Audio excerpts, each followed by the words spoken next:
ways, 12 different ways. Hmm. So what were the different tribes supposed to go the different ways, or was everybody supposed to go this one way? You know what I'm saying? Like, why? What was the significance of you departing them in 12 different ways? And then you guys talk, and I haven't read this yet, but you guys talk about the 12 gates. Hmm. Uh, what is the significance of it? Is every tribe supposed to go together their own way? You know what I'm saying? I get what you're saying. I wouldn't say they're supposed to go necessarily their own way, but even in that, going back to what he did at the Red Sea or the Red Sea, um, you'll see that um, practic due to practicality. If somebody is chasing you, which way gonna be faster? Would it be faster to go through all in this one long line, or if you basically let me put it like this: if you was Yeah, we're at gonna split up. you get what I'm saying, like if you Right. at a going into a building or somewhere or into a subway or even at the fair or whatever, you got this long line. You only got one entrance point. Okay, which one was gonna be faster? If you had one door or one entrance point, or if you had multiple entrance points, like multiple you know what I'm saying, uh you can spread out basically and you can go through, faster if you had multiple entrance points Yeah, versus these different ways. Yeah. right versus if you only got one. Now everybody just behind each other and it's just this long line. Well, if you spread that out into 12, then that's just my thinking. I could be wrong, but it just make more sense that he would allow multiple interest points so that you can take more people into safety, whereas and do it faster versus you just got this one one long road that everybody have to go through, and you limit it based on how many or how fast the person in front of you is, versus if you still got that to some degree even if you have multiple points, but it's just faster if you spread it out and then have everybody go through versus everybody trying to go through this one. You can kind of get what I'm saying. Like I said, if you look at how they go through them subway turnstiles or whatever, um, they don't have just one right there. They have like a row of turnstile. What they call them little things that when you go through it, the little thing that be in front of you spin and then it let somebody else come through, and you know what I'm I talking don't know about. what it's called, but I know what you're talking about Yeah, because those in things. some grocery stores they have them. Right. So you see how long the line be when it's only one person checking out Right. versus when they open another register and let you go through there. Mm-hmm. It's the same principle. Like it makes sense that the Most High would do 12, one for the 12 tribes, but also just through practicality, it just makes sense that he would open up multiple registers, if you will, multiple points where you can, go through them. Mm-hmm. Um and also with the 12 gates to the city, these gates is like you gotta remember, if you go back and read, you'll see that Yahuwah literally um gave each tribe except for Levi, he gave Levi. each tribe a territory of land. So everybody wasn't down there in Jerusalem. Everybody wasn't, in the same region. Each tribe had their portion of land, and Right. to get into that particular territory, you had gates, you had walls, you had protected. You know what I mean? It was guarded, and it's the same thing with the kingdom. When you read in Revelations, it tell you it's 12 gates into the city. Um, so it's just a lot of. It's very interesting when you start looking at this stuff from a realistic point versus looking at it from a like, oh, this just a good story. No, realistically, what would this look like? You know what I'm saying? So, nevertheless, if it's anybody got any more questions before we go? If not, we're gonna go on, proceed forward. um, the lesson for today is the blood curse. Return to innocence. It was a lot of different ways and a lot of different things that, like, when we'll probably get into it, but I didn't really know what to call this one until I started seeing what the Most High was actually showing me, and we're gonna just jump into it because it's a lot, it's a lot. Um, but he's been showing me like what this whole thing has been about, and I just learned a lot. I learned a lot throughout this um lesson. Like, and it's not like I say all the time. It ain't that it's something new per se, but it's a greater perspective of some of the things that we've been doing, and being able to connect the dots and see why. Okay, this is what this was, and this is why this was. Now, you know what I mean? It's like, okay, I see it. So let's look at Genesis chapter 2 through 3.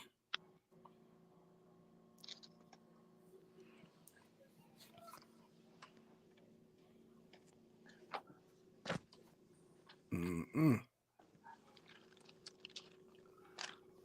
Start at verse 1.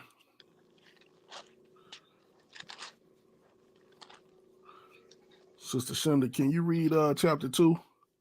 And we get somebody else to read chapter 3.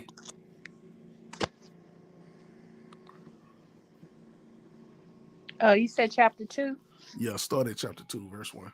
Okay. Thus the heavens and the earth was finished, and all the hosts of them. Mm-hmm. And on the seventh day Yahuwah ended his work, which he had made, and he rested on the seventh day from all his work which he had made. And Yahuwah blessed the seventh day and sanctified it, because that in it he had rested from all his work which Yahuwah created and made. These are the generations of the heavens and of the earth when they were created in the day that Yahuwah made the earth and the heavens. And every plant of the field before it was in the earth, and every herb of the field before it grew, for Yahuwah had not caused it to rain upon the earth, and there was not a man to till the ground. But there went up a mist from the earth and watered the whole face of the ground. And Yahuwah formed man of the dust of the ground, and breathed into his nostrils the breath of life, and man became a living soul. And Yahuwah planted a garden eastward in Eden, and there he put the man whom he had formed.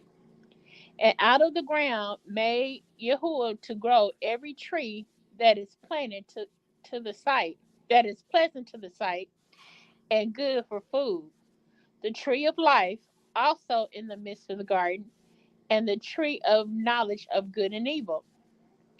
And the river went out of Eden to water the garden, and from thence it was parted and became into four heads. The name of the first Payson, that is in that is it which cometh that I'm sorry, that is it which compasseth the whole land of Havilah, where there is gold, and the gold of that land is good. There is Belaam and oxen stones, and the oxen stone. And the name of the second river is Gihon. The same is it that compasses the whole land of Ethiopia. And the name of the third river is Hidekiah. That is it which goeth towards the east of Assyria. And the fourth river is Euphrates. And Yahuwah took the man and put him into the Garden of Eden to dress it and to keep it. And Yahuwah commanded the man, saying, of every tree of the garden thou mayest freely eat, But the tree of the knowledge of good and evil, thou shalt not eat of it, for in the day that thou eatest thereof, thou shalt surely die. And Yahuwah said, it is not good that man should be alone.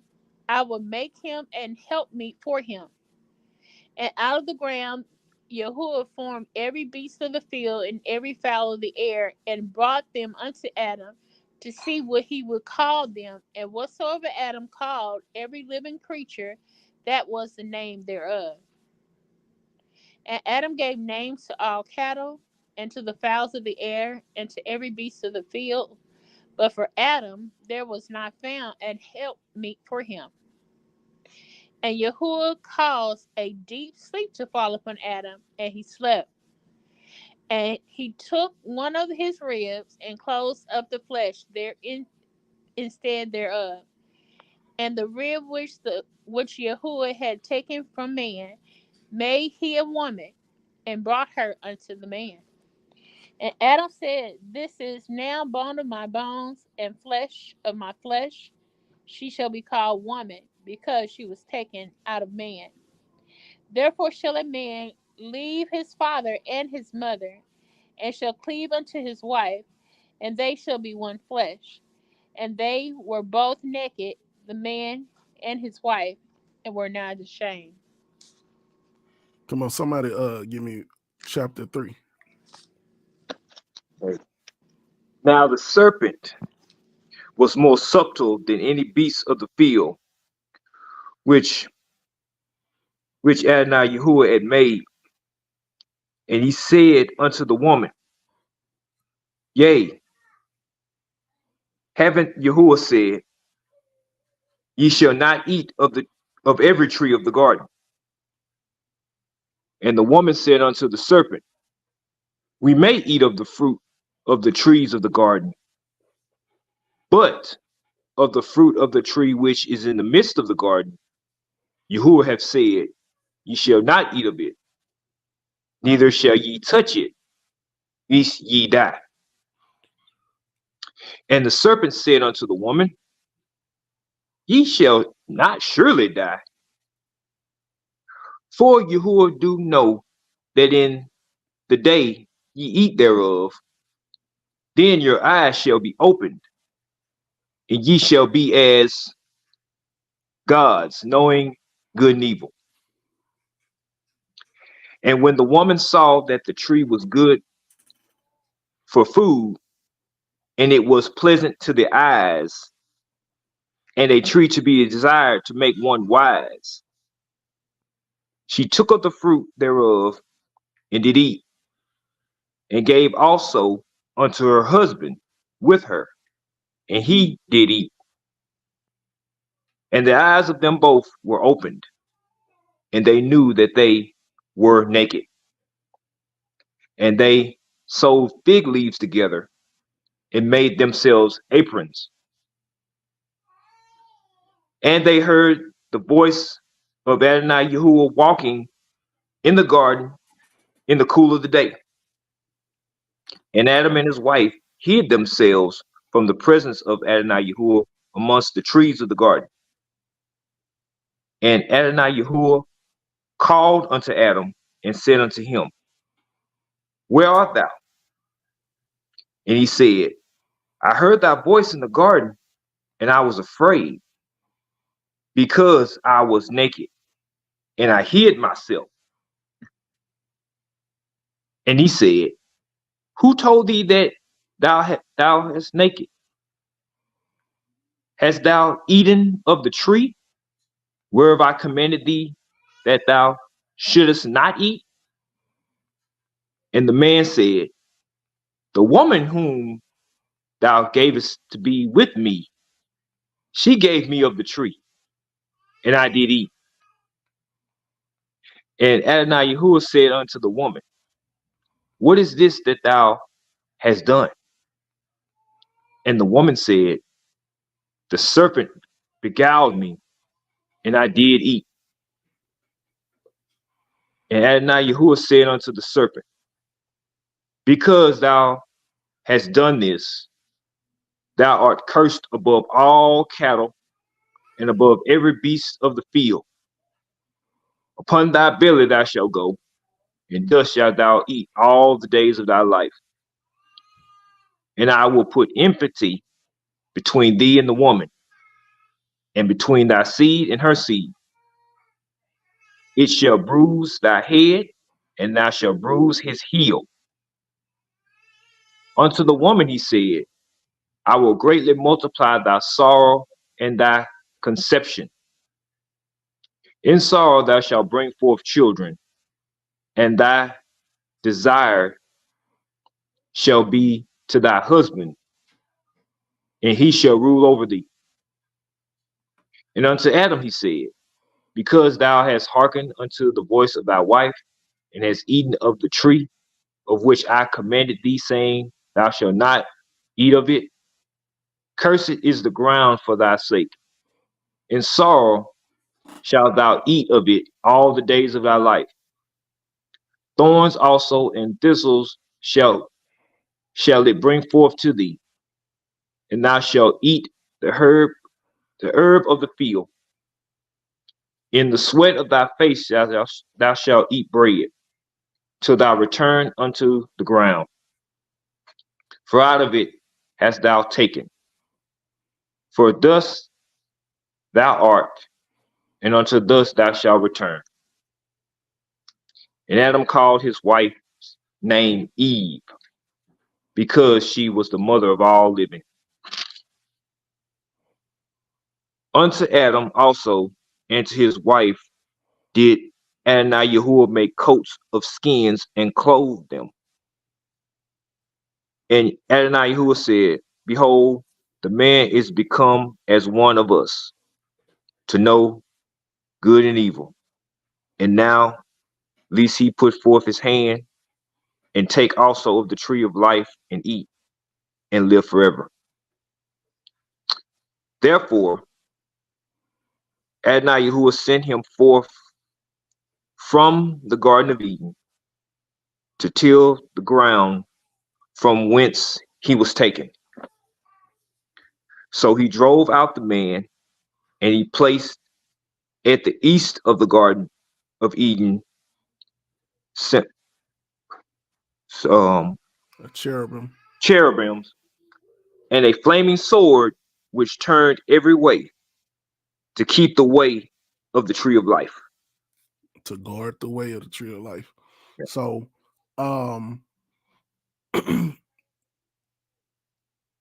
verse 8.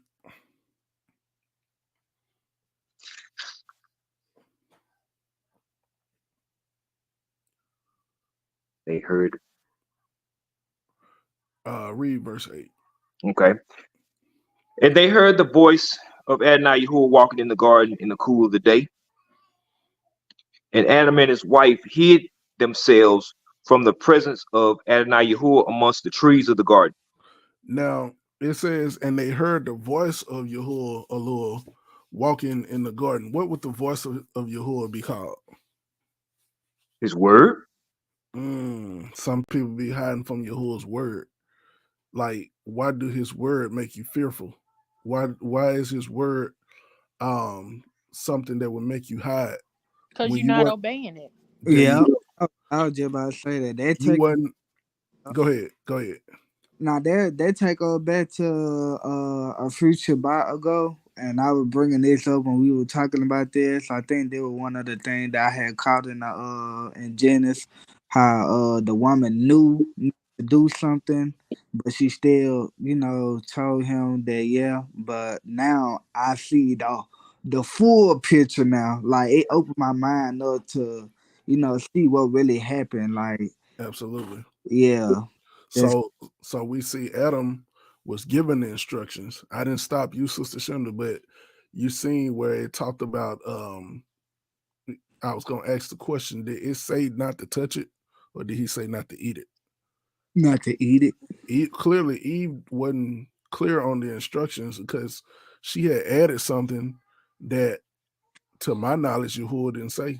You know what I mean? He said don't eat of it. He said the day that you eat of it, you shall surely die. But Eve she didn't say just eat, she said even touch it. So it shows that the instruction was not given to her by Yahuwah. The instructions were supposed to be given to her by Adam. Now, the question for Adam is, why was she not clear on the instructions? Why was she left to herself? What was Adam doing that allowed Eve to go off track? And what should Adam have done to make sure he didn't go off track? That ain't even a lesson right now. That's aside from the point. But I'm just showing how you can't put all the blame on Eve because Eve had a husband. Yeah, Mm. he was supposed to lead. Don't That's the have thing. He He's supposed to, supposed to lead. right. yeah. She Most don't people, have no. It I say mean, right here she got. Go ahead. when Brother French, I believe, were reading this the third chapter. It, Eve really not even at fault. It's really Adam 100% because even when she said you shall not eat the midst of the garden, you will be surely you will die. He said something to really just edge her on to go ahead and just try it. He did not say nothing to really just, stop her or change her mind about even thinking. It's made it like, how that's just like if I do something, if I'm, thinking about something, doing something that I know I don't supposed to be doing, but yet I put I persuade you to do it. It's something like that. Like he persuaded her to still think about it and still do it, but at the same time, he knew that it was wrong. But Well, yet he led his wife in the wrong path. think about this. Uh, Why did the serpent come to Eve? because I think she had the power of influence. That's Yeah, true. That's absolutely true. But the thing is, why Because did he knew he? he couldn't go to the man because Yahuwah had gave the man the command. He didn't give it to Eve. So, and him knowing this, he presented it to her so that she can persuade him to not to. do it. Watch this. Watch this. What verse is it? Mm, What verse we is at? Verse 8. on the separate thing. Uh,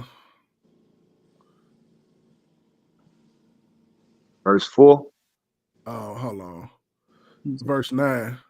Now the serpent went to the woman, but verse 9, who did Yahuwah call? Adam, Adam. Who did Yahuwah hold responsible? Adam, Adam. You see what I'm saying? The Hashatan, yeah, Eve was at fault. Yeah, Eve, we don't know what Adam told Eve. He could have very well told her exactly what Yahuwah said. We don't know. But evidently she was not clear on it, or what I mean, whatever the case. And it's the same thing today. Like we be expecting the people around us to hear what we heard, but Right. Yahuwah spoke to you. He gave it to you to relate to them, but Hmm. whether they do it or Hallelujah. not, you still supposed to do what you heard him yeah, tell you to Right, do. right, yeah, right. yeah, You get what I'm saying? You held responsible for the word that was given directly to you. yeah, Mm-hmm. that's right. And it don't absolve Eve from wrong or whatever, but first and foremost, the head of wrong is Adam right here. It says, Right. and Yahuwah Allure called unto Adam and said unto him, where art thou? He called for Adam. He didn't call for Eve. He called for Adam because this is who the word was given to in the first place. That's very important to understand because we see the serpent went and beguiled and deceived Eve, but he didn't go to Adam. Hold on, hold on. Who is the serpent? The serpent is what we would call the adversary or Hashatan. The Now, Ah, devil. I which got The devil. that. which And devil per se, we yeah, really don't know because a lot of people don't know it's multiple Satans or it's multiple devils. It ain't just one devil you're dealing with. That's another thing that people think. And they give the devil or Satan, Lucifer, they give him way too much credit. Like he just omnipotent. He just everywhere doing all this random stuff. He is not. Which devil this is, or which time, like this is up for debate. That's a whole nother discussion I won't go into, but just from what I understand, it's been multiple falls. Um we know about one fall where Satan, Yahuwah told them he saw Satan fall like lightning as he was cast out of heaven. But then what about the 200 angels that came, or watchers that came down to Mount Hermon and laid with the daughters of men? That was a different fall. That was a different period. I was So, just about to talk about that when Brother Mike was saying about the serpent, mm-hmm, how he went to Eve to try to persuade her, and it made me think about when I was reading the book of Enoch, how the angels, I forgot the one major angel, and he was mm-hmm, getting persuading the other angels, if we're gonna do this, we got to do this together. Like yeah, Right. we got to do this sin together. You know what I'm yeah, talking about, Brother Ezra? yeah, Mm-hmm. yeah, So that's what made me think about it, mm-hmm, and you mentioning it because they evil like they said, misery loves company. People want to they don't want to do a crime by themselves. They want, Mm-hmm. somebody to do it along with them. You know what I'm saying? right, So like even when the serpent went to Eve, he knew what was supposed to be, but he mm-hmm, was gonna make her transgress, and then which caused Adam to do it too. You know what I'm saying? So that's yeah. what I was thinking about, how people that want to do wrong, they can't do wrong by themselves. They want to take Mm-hmm. everybody with them. Well, Yeah. that's a good point, and you made me think about how notice how the fallen tend to seek out the woman. If you go back to that event at Mount Hermon when they fell and they started laying with women, they didn't just lay with women, but they also taught them different enchantments. They taught Right. them cutting of roots. They Right. taught them the basically how to Makeup, make up and stuff. everything. They Hmm. taught that stuff to the women, and then that stuff begins to spread onto men. They taught them Right. how to make weapons of war and all this other stuff. So you see a pattern. You know what I mean? The serpent came to Eve, and then it spread it to Adam. These other fallen came to the women, and taught them different things and procreated and did a bunch of different stuff, but they also taught them different things that was forbidden knowledge. Mm, they Hmm. taught them some forbidden knowledge. This is the thing that, what I mean, will cause you to go off the path. Some people, even in awakening, people they not satisfied with the understanding to come out, the understanding of righteousness come on into to holiness or whatever. People is still after some more knowledge. They looking for that, like I said a couple of weeks ago, they after that first high, instead of being established on what Yahuwah already revealed to them. They just looking for the next secret thing that don't nobody know this. See, don't nobody know about these chakras. Don't nobody know about this frequency in your third eye and your all this other your pineal gland and all this other deep stuff. You know what I'm saying? Why you can't just walk in righteousness? Why you can't why are you going after all of this other stuff that don't produce righteousness? You done opened your third eye, you done dealt with your frequencies and your chakras and all this stuff, and you still ain't no more righteous than you ever was. That's what's the point? You get what I'm saying? So Mm-hmm. Yahuwah is judging righteousness. He ain't judging how how deep you can be and how nah, nah. Let's stay with the simplicity of the gospel, whatever. Let's stay with, what I mean, the main thing, because all Right. Right. that other Right. stuff is taking you off the path. But Yeah. anyway, let's keep going. Verse 21. It says, and Adam or unto Unto Adam. Adam also and to his wife did Yahuwah make coats of skin and clothe them. They try to cover themselves, but we see, you know what I mean, right here, Yahuwah literally, and this is going to get into what we're talking about. I wanted to read all that so that we could get a foundation and an understanding and see like what actually happened. And I want you to be able to see it and read it. I know we did not read this, but it's gonna be necessary for where we're going. Mm. So it says Allure made coats of skins and clothed them. Your fig leaves won't cover this. Yahuwah made coats of skins. Now, get into the blood curse. This is where you see Ooh. recorded in scripture the first time something had to die because of somebody's sin. This the first time you see it. Oh, Now okay. the question is, where did those coats of skin come from? The Right. You animals, don't Animals. get to live, Oh, yeah. and you don't get to be relieved of your coats and still live. Something had to die for them to have these coats of skin. Yep. Mm.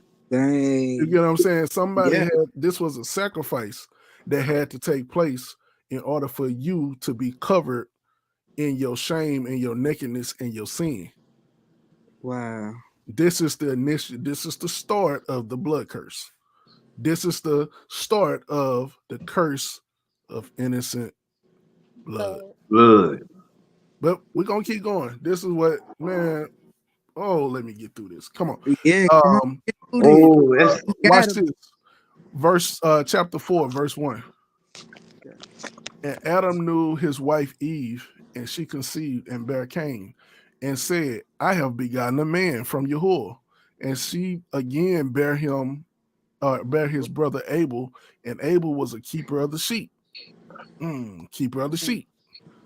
What Mm. are sheep? Sheep are known to be Dumb considered, animals. but they're also considered to be what? Innocent. Wool, innocent. Okay. You see what I'm saying? Like that's what this whole first build up is. This whole first part is dealing with the innocence.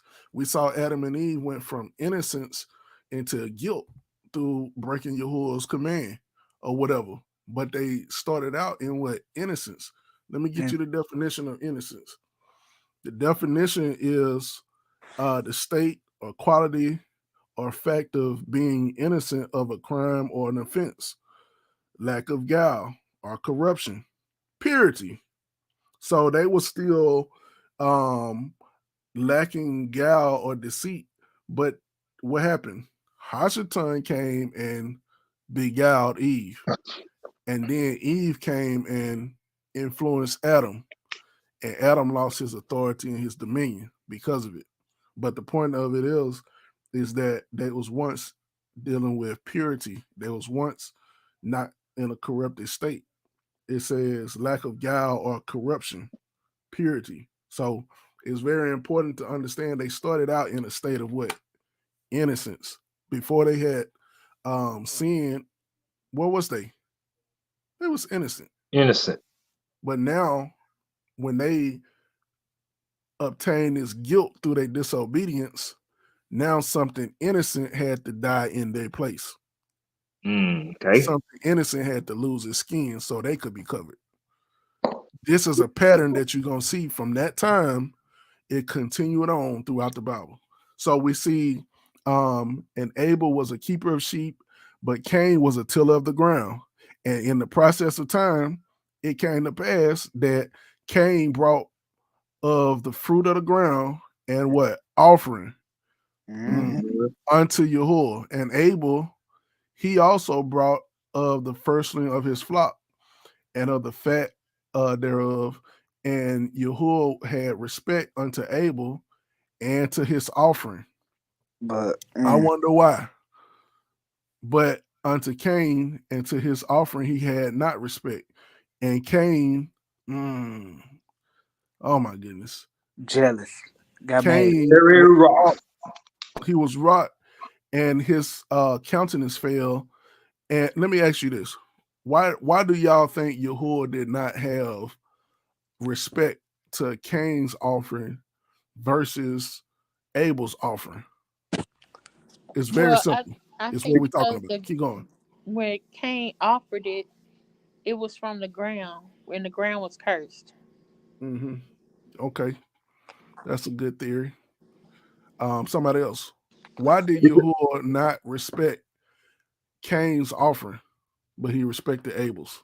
You know what? because That was one of the questions I had with myself when I was keep going through Genesis, and I was like, how he respected Abel and his offering, but he did not respect Cain and his offering. Like, what did Cain do, or how he even? Cause he was just born, but now he already like a problem child that the Most High don't like. Well, he wasn't just born. It was, a matter of time. Time had Notice passed. it said in process of time. Yeah, but see, Right. Genesis doesn't tell you the whole story like Jasher does. The Yeah. book of Jasher. it doesn't. It Mm, tells you everything. yeah. Yeah. So verse 3 it says, in process of time it came to pass that Cain brought of the fruit of the ground. So it ain't like they was, to my knowledge, it ain't like they was 3 years old. You know what I mean? They was old enough to know how to keep and how to slaughter animals, how to keep and till the ground. They wasn't, it So ain't when it's just kids. so when But it says Michael, when it says the process of time, that means time has passed. yeah, I'm They saying done that, grew up. but right. what I'm basically saying there, like, not because they were just born, like they were newborn baby or something. I'm saying like all the way to Okay. the time that Cain brought the fruit of the ground. That's what I'm trying to see why it wasn't. Like, I got the same question that brother E is asking right now, like how and why that Cain was, and why he often wasn't respected. I It would wasn't his I have, best. I don't think it was his best that he gave. it wasn't its best. That's another good Be, go ahead. because because what Abel offered was a blood sacrifice because he had to get Come his. on, bro, French. There you go. That's what this is. It's the reason it was not accepted is because blood is required.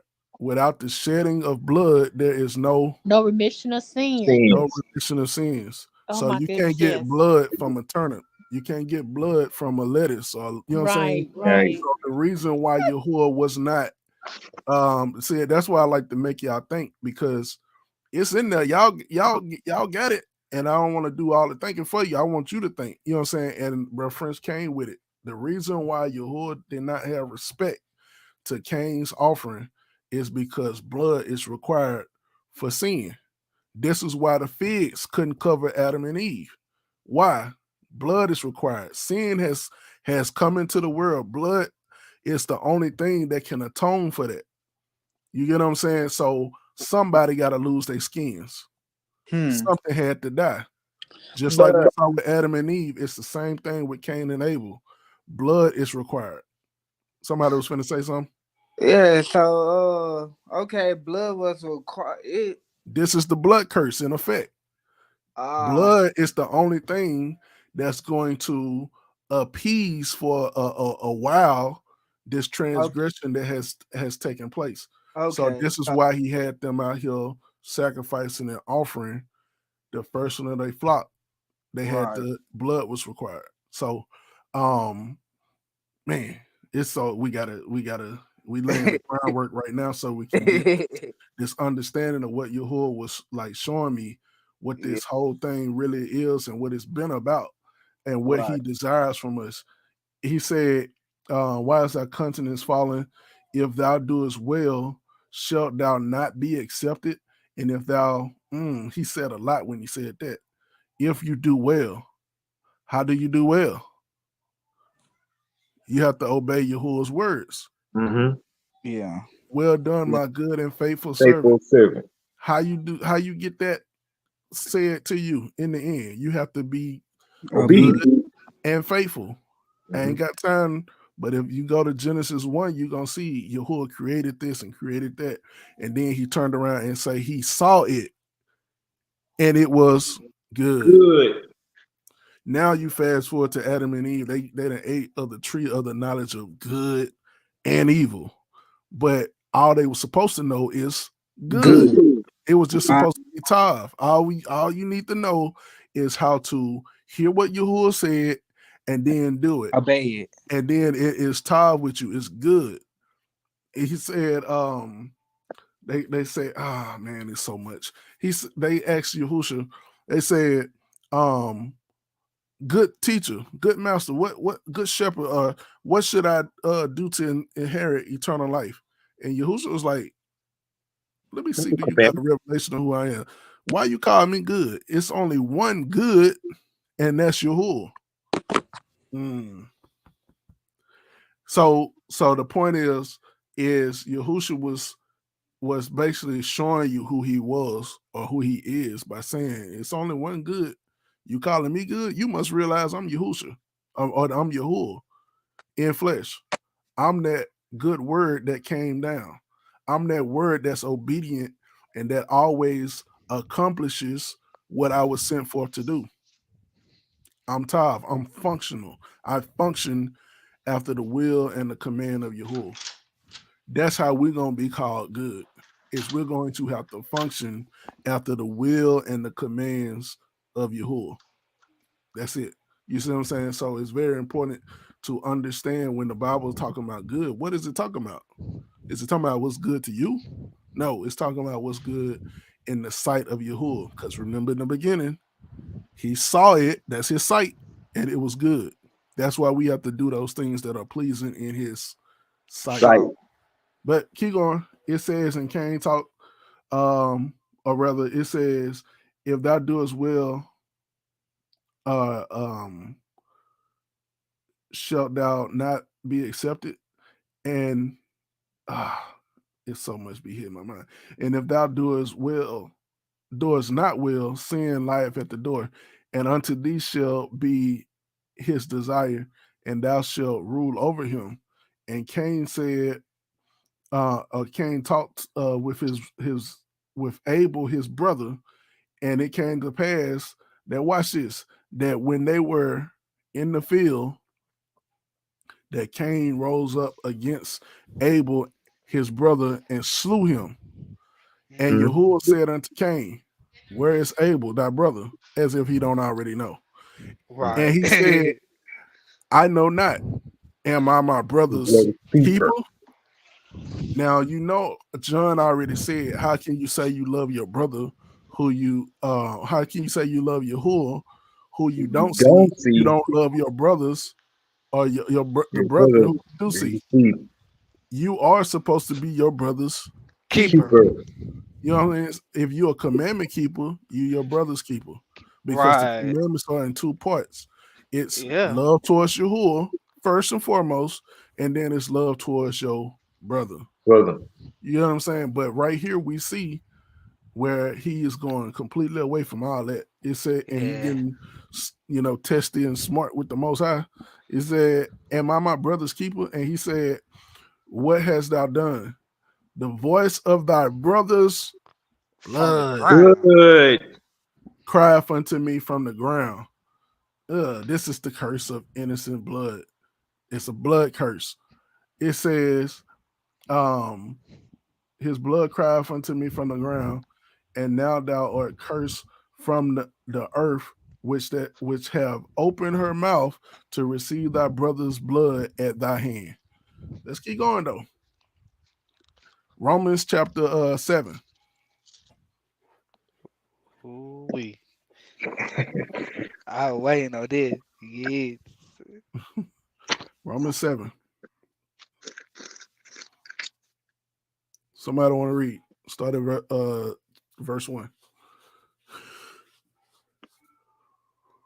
Know ye not, brethren, for I speak to them that know the law. Who Paul say he was talking to? Them that know the law, know the Torah, Uh, brethren. if you don't have no understanding, you haven't studied to show yourself approved. Stop reading Paul. Stop. Mm-hmm. You only doing yourself a disservice. You and the people around you that you try to teach. Stop reading Paul because Paul just right here let you know he is writing to people who will have a good chance of understanding what he's talking about. Yep. If you don't know the law, it's no way you're gonna understand what Paul talking about because everything he talk about is based upon the law and the Mm-hmm. understanding and Hey, revelation of it. Romans 7, what verse? Romans chapter 7, verse 1. Okay, okay. All right. Go ahead, verse 1. How that how that the law have dominion over a man as long as he liveth. Uh-huh. Verse 2, for the woman which hath an husband is bound by the law to her husband so long as he liveth. But if the husband be dead, she is loosed from the law of her husband. Mm-hmm. So then, if while her husband liveth, she be married to another man, she shall be called an adulteress. Mm-hmm. But if her husband be dead, she is free from that law, Mm-hmm. so that she is no adulteress, though she be married to another man. Yeah. Wherefore, my brethren, ye also are become dead to the law by the body of Mashiach, Mm-hmm. that ye should be married to another.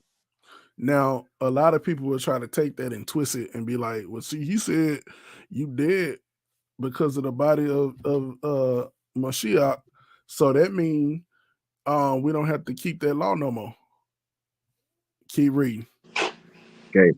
I had a question. I'm sorry. Go ahead. Uh, I was away from my phone, but you, and this is from previous what you just said about being your brother's keeper. Uh, what if your brother is a user? You know what I'm saying? Like if the Bible says to be your brother's keeper. So how would you deal with that if an individual is using you? Listening with all two ears I had, but man provided. Say that again.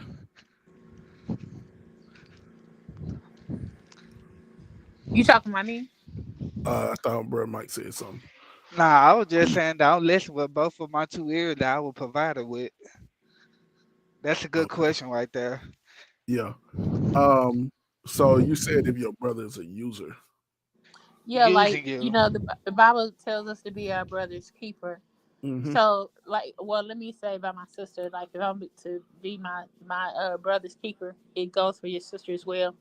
So what if my sister was using me, but I still go trying to go by word where it says that I'm my brother's keeper.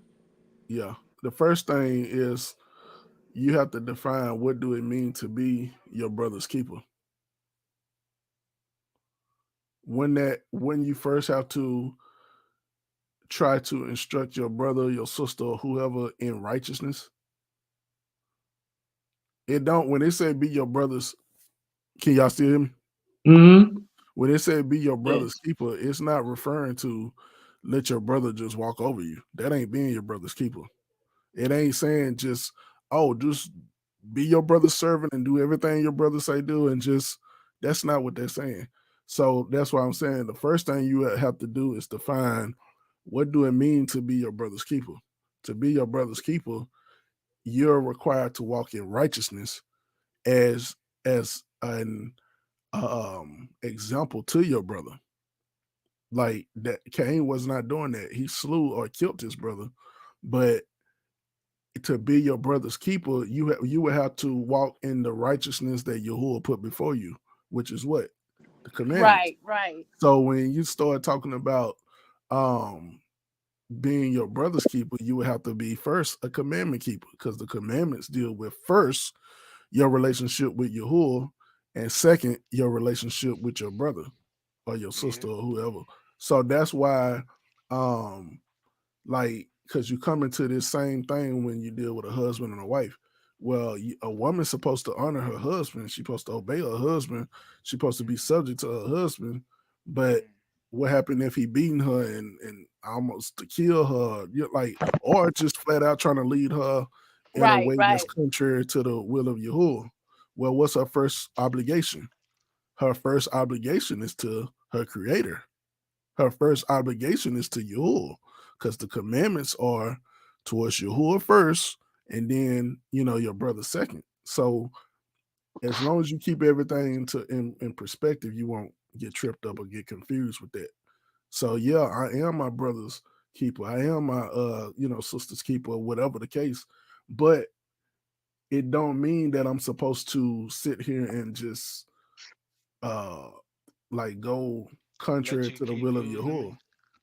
It's not Yahuwah's will for you to just, what I mean, for me to just sit here and I supposed to be your servant or something? I supposed to That's not how that go. Should you be kind towards your brother? Should you try to help your sister, your brother, whoever? Absolutely. Should you love them? Absolutely. Should you forgive them? 70 times 7. Absolutely. But it's a difference between that and doing something unrighteous that your brother, your sister, your father, mother is trying to require you to do, or it's even you continually allowing yourself to be used. There's no scripture that say you have to do that. I can still love you, I can still forgive you for what you did, while at the same time not allowing myself to be done the next thing that you plan on doing, or by without me having to um like put myself in a position where you gon' do something else that you shouldn't do. A lot of times distance is required. Sometimes we just have to separate. And you see that in the Bible as well. When people couldn't get along, they were supposed to separate. That's what you Mhm. seen happen with Paul and who was it, Barnabas Right, right. or whatever. It don't mean we ain't brothers no more, but maybe for the sake of peace, maybe we need to just you go your way, I go my I go way. my way. I know that right. It's nothing, no law against that. So anyway, hopefully that helped. Hopefully that shared understanding. But keep going. Okay. Where did we leave off at? I'm on verse 4. I still got Okay, that's what part I of was verse saying. 4. People will try to take that um where it says, "Wherefore, my brethren, ye are also become dead to the law by the body of Mashiach, that ye should be married to another." They'll Yeah, that's try why to. people think we don't have to be under the law because Well, the Yahusha truth paid the is, price.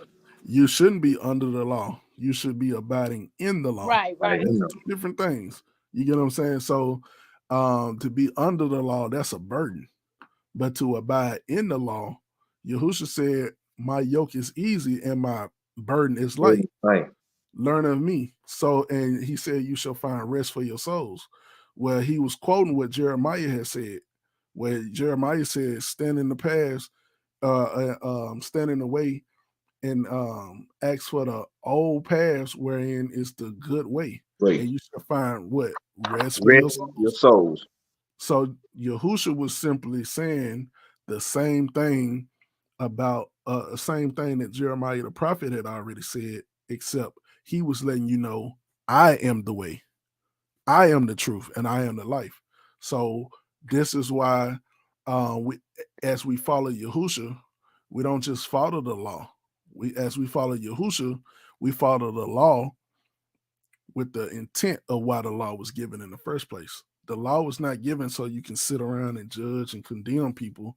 The law was given so you can judge righteously and be able to love Yahuwah and love your brother, like we was talking about at first. That's the proper use of the law. Yahushua, when he came, did he try to use the law to condemn people, or did he use the law to instruct people back to love, loving the Father and loving your neighbor? The woman who was caught in adultery, he could have condemned her, but he didn't.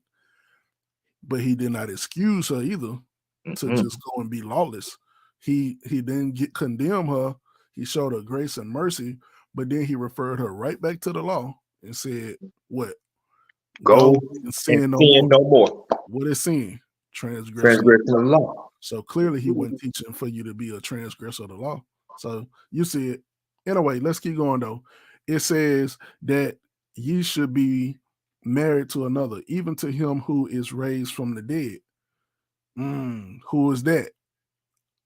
That's Yahusha. Mm, mm, That we should bring forth fruit unto allure. I wonder what type of fruit that is. Could that possibly be fruit of righteousness? mm-hmm. Break Fruit up of your righteousness. fellow ground. Oh my goodness. Sow to yourself in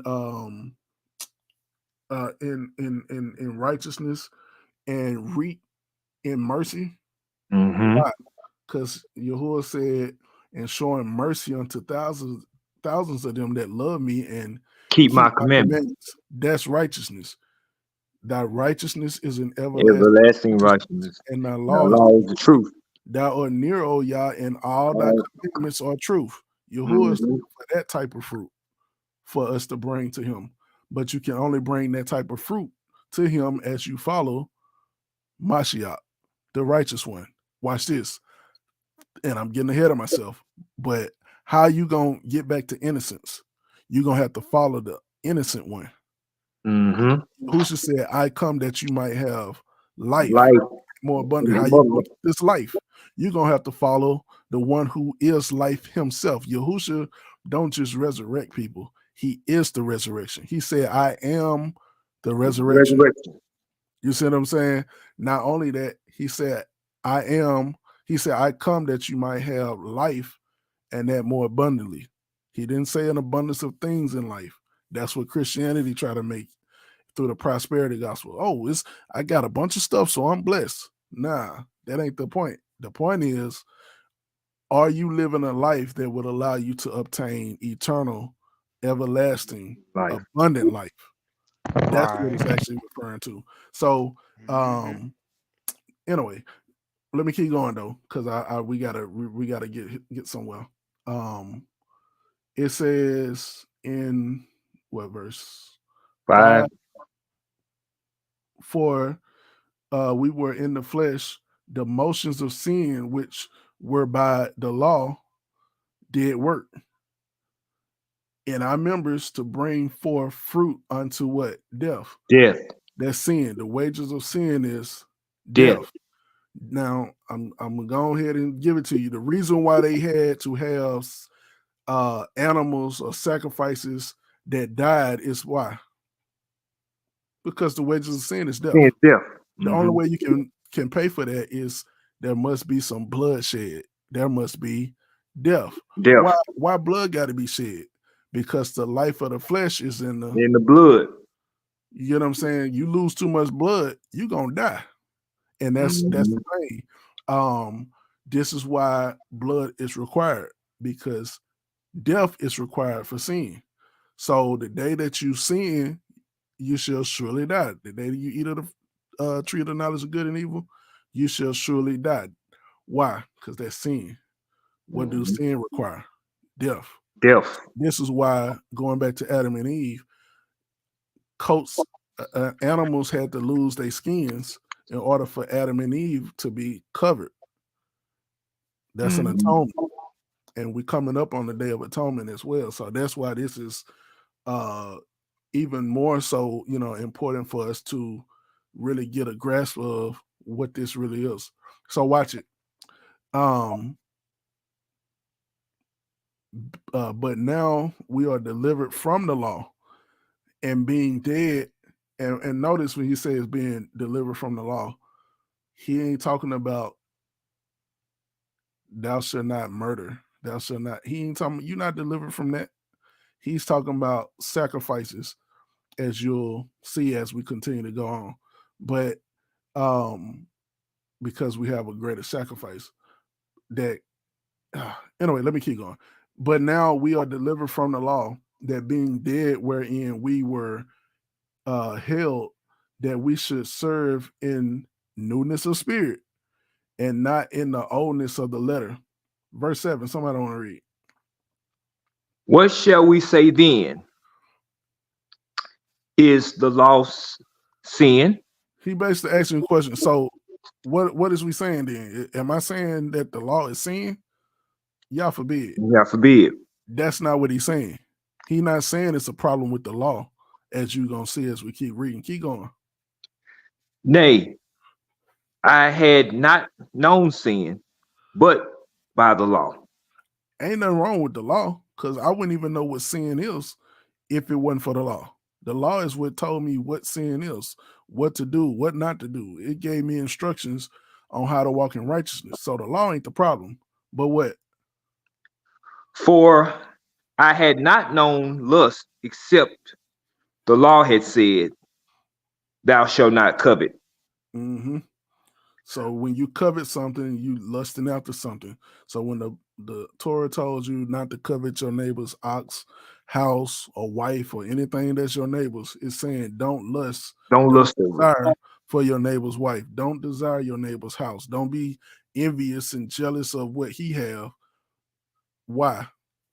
Because if you had your faith in the right place that it's supposed to be in Yahuwah, you would know, oh, I don't have to be envious of my brother and his portion. I can Right. simply receive my portion from Yahuwah. Just like Exactly. Yahuwah can Wow. bless Yeah. me, he can bless me. So what? It's no reason for us to be envious or jealous of each other, because Hmm. everything that pertains to me is going to come from Yahuwah. Everything that pertains to you is going to come from Yahuwah. Yahuwah give you Right. what he will for you to have, and he give me what he will for me to have. That's Simple right. as that. You But the said problem a is, lot right there. the reason why we can't have that focus is because we don't want what Yahuwah will for us to have. We want what we will. I want what I want. And that's where you get caught up in your own lust. Mm-hmm. We You want should what you want when you want it. submit to Yahuwah and desire what Yahuwah want for us, because at that point you acknowledging he know better than I do. So nevertheless, keep going. Verse Verse 8. 8. But sin, taking occasion by the commandment, Mm-hmm. want in me, Raw in all- me. Come on. want in me all manner of Concupiscence. concupiscence. That's lust. But if you look up the definition, it's a specifically like sexual lust or whatever, but it's also the type of lust of wanting what, like, you heard that saying, people want what they can't have. Well, Yep. that's what concupiscence is. The fact that you said I can't have this or I shouldn't do this is in large part why I tend to want to do it, because the fleshly nature is to want what it can't have. Some stuff, like you even see it with children. Like a child don't even be worried about a toy that just laying over there on the floor. But the minute another child pick it up, concupiscence go into effect. Now I want it just because you got it. Like, hold on, Mm. you weren't even worried about this toy. Why you trying to get it now? So anyway, keep going. For without the law, sin was dead. Verse 9. For I was alive without the law once, Mm-hmm. but when the commandment came, sin revived and I died. Yeah. And the commandment which was ordained to life, I found to be unto death. Mm-hmm. So the commandment was given to you to lead you in what? Life. Mhm. Yahuwah's commandments is ordained to life. Now, this whole thing gonna sound like he talking against the commandment or against the law or whatever, but he done already showed you and told you that he wasn't. And but as he keep talking, it keeps sounding like that though. And he gonna continue to reaffirm that it ain't the commandments that's the problem. And he gonna finally get to the fact that it's my flesh, it's my nature. Keep going. Okay. Verse 11. For sin, taking occasion by the commandment, deceived me, Mm. and by it slew me. So what deceived him? Says sin, taking And occasion by the commandment. Yeah. Do you know sin is deceptive? Mm-hmm. Sin It's deceptive because it looked pleasurable. It is pleasurable to your carnal nature, but the deception is you see how sin is so pleasurable, but then it's just for a moment. Mm-hmm. But it's something that keep Yep. deceiving people because they just keep doing it, and it's temporary. But why they Hmm. keep doing it? Because sin is deceptive. Sin make Definitely. you feel like, well, I'm gonna just do it this time, and then I can watch it. You become like that alcoholic. I ain't got a problem. I'm not no alcoholic. I can stop anytime I get ready to. Anytime I get ready to. Well, why you ain't stopped yet? You've been Hmm. deceived by pleasure. You've been deceived by your own lust and entice. Sin is deceitful. Keep going. And not only is it deceitful, but it will slay you. Why? Because the wages of sin is death. Yes. 12. Wherefore the law is holy. The law is what? Holy. Holy. How you gonna be holy? I guess you're gonna have to follow the law. Keep going. Mhm. And the commandment holy Uh-huh. and just and good. Yep. And what? Good. Mm-hmm. Mm. So if I want to hear well done, my good and faithful servant, I guess I'm gonna have to follow that which is just and good. I guess what Mm-hmm. Paul was saying, if it being it, he talked about whatsoever things are lovely, whatsoever things are pure, whatsoever things are just, if it be any praise, good report. He said, what? Think on these Think things. on these things. Now you seeing the things he was actually referring to. This is the just things he was talking about. This is the good things he was referring to. Ah. But a lot of people wouldn't know that. But verse 13. Was then that which is good made death unto me? Oh, Yahuwah forbid. come on. But sin, that it might appear sin, Yep. working death in me by that which is good, Yep. that sin by the commandment might become exceedingly sinful. Yeah. For we know that the law is spiritual. Mm. You so spiritual. Ooh, hallelujah. I got the spirit, the spirit, the spirit. You so Hmm. spiritual, but you with your I here spiritual breaking self command. have a spirit that teaches you not to follow Yahuwah law and his commandments. But the law is Hmm. spiritual. Huh. Somebody lying. Huh. Mm-hmm. But when you get to a person who says that we don't have to follow the law, you don't have to abide, you don't have to obey the law, they ain't got to follow this word that Yahuwah told us to follow, that he called his law. You ain't got to do that, right? Okay. But I am carnal, so under sin. The person who tell you that is the one that is carnal. They not spiritual Hmm. minded like they think they is. They are carnal. Verse 15. For that which I do, I allow not. Mm-hmm. For what I would that excuse me, for that I would that do I not. But what I hate, that That's do I. what I end up doing. The thing I Mm-hmm. want to do, I can't see how to do that. But then the thing I don't want to do, that's what I always end up doing. Mm-hmm. Watch it, verse 16. If then It I do then that which I would not, I consent unto the law that it is good. Some people think they good and the law is bad. That's the mindset of typical Christians. Well, the law was the problem. No, the law wasn't the problem. The fact that you have a carnal nature that you have not overcome yet, that's the problem. That's why you can't keep the law. Well, God gave us the law to show us that we couldn't keep it. What? No. No. no. He gave you instructions, and your lack of being able to follow the instructions shows how carnal and fleshly you are. The Mm-hmm. problem, Hmm. watch it. This is why he said, be ye transformed by the renewing of your Your mind. mind. You got to return to innocence. You got to return back to being able to follow righteousness. But you're not going to ever return thinking that the thing that you're supposed to follow is the problem. The law ain't the problem. The Hmm. fact that you are lawless is your problem. That's what's wrong with you. You have a carnal nature, and I just showed you we got that nature through Adam, and they sin. And this is when the blood curse began. This is when death was passed on to men. Come Mhm. on. So it says, I consent. I agree. I'm testifying that unto the law that it is good. Verse 17. Now then, it is no more that, excuse me, it is no more I that do it, but sin that dwelleth in me. Mm-hmm.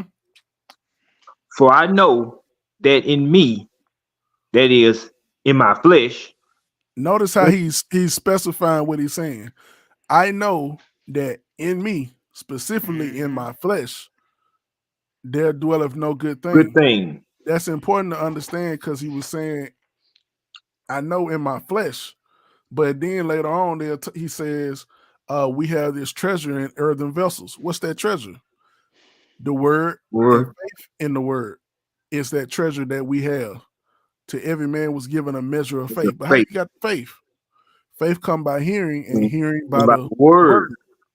But the blessing is not to the one that got faith by hearing the word, but it's the doer. door, He said he that how did he say it's not the hearer that's blessed, but but it's the the doer. doer, The one that's the doer is the one that's one is returning blessed, to innocence. return to innocence. Okay. It's the one that's walking in righteousness.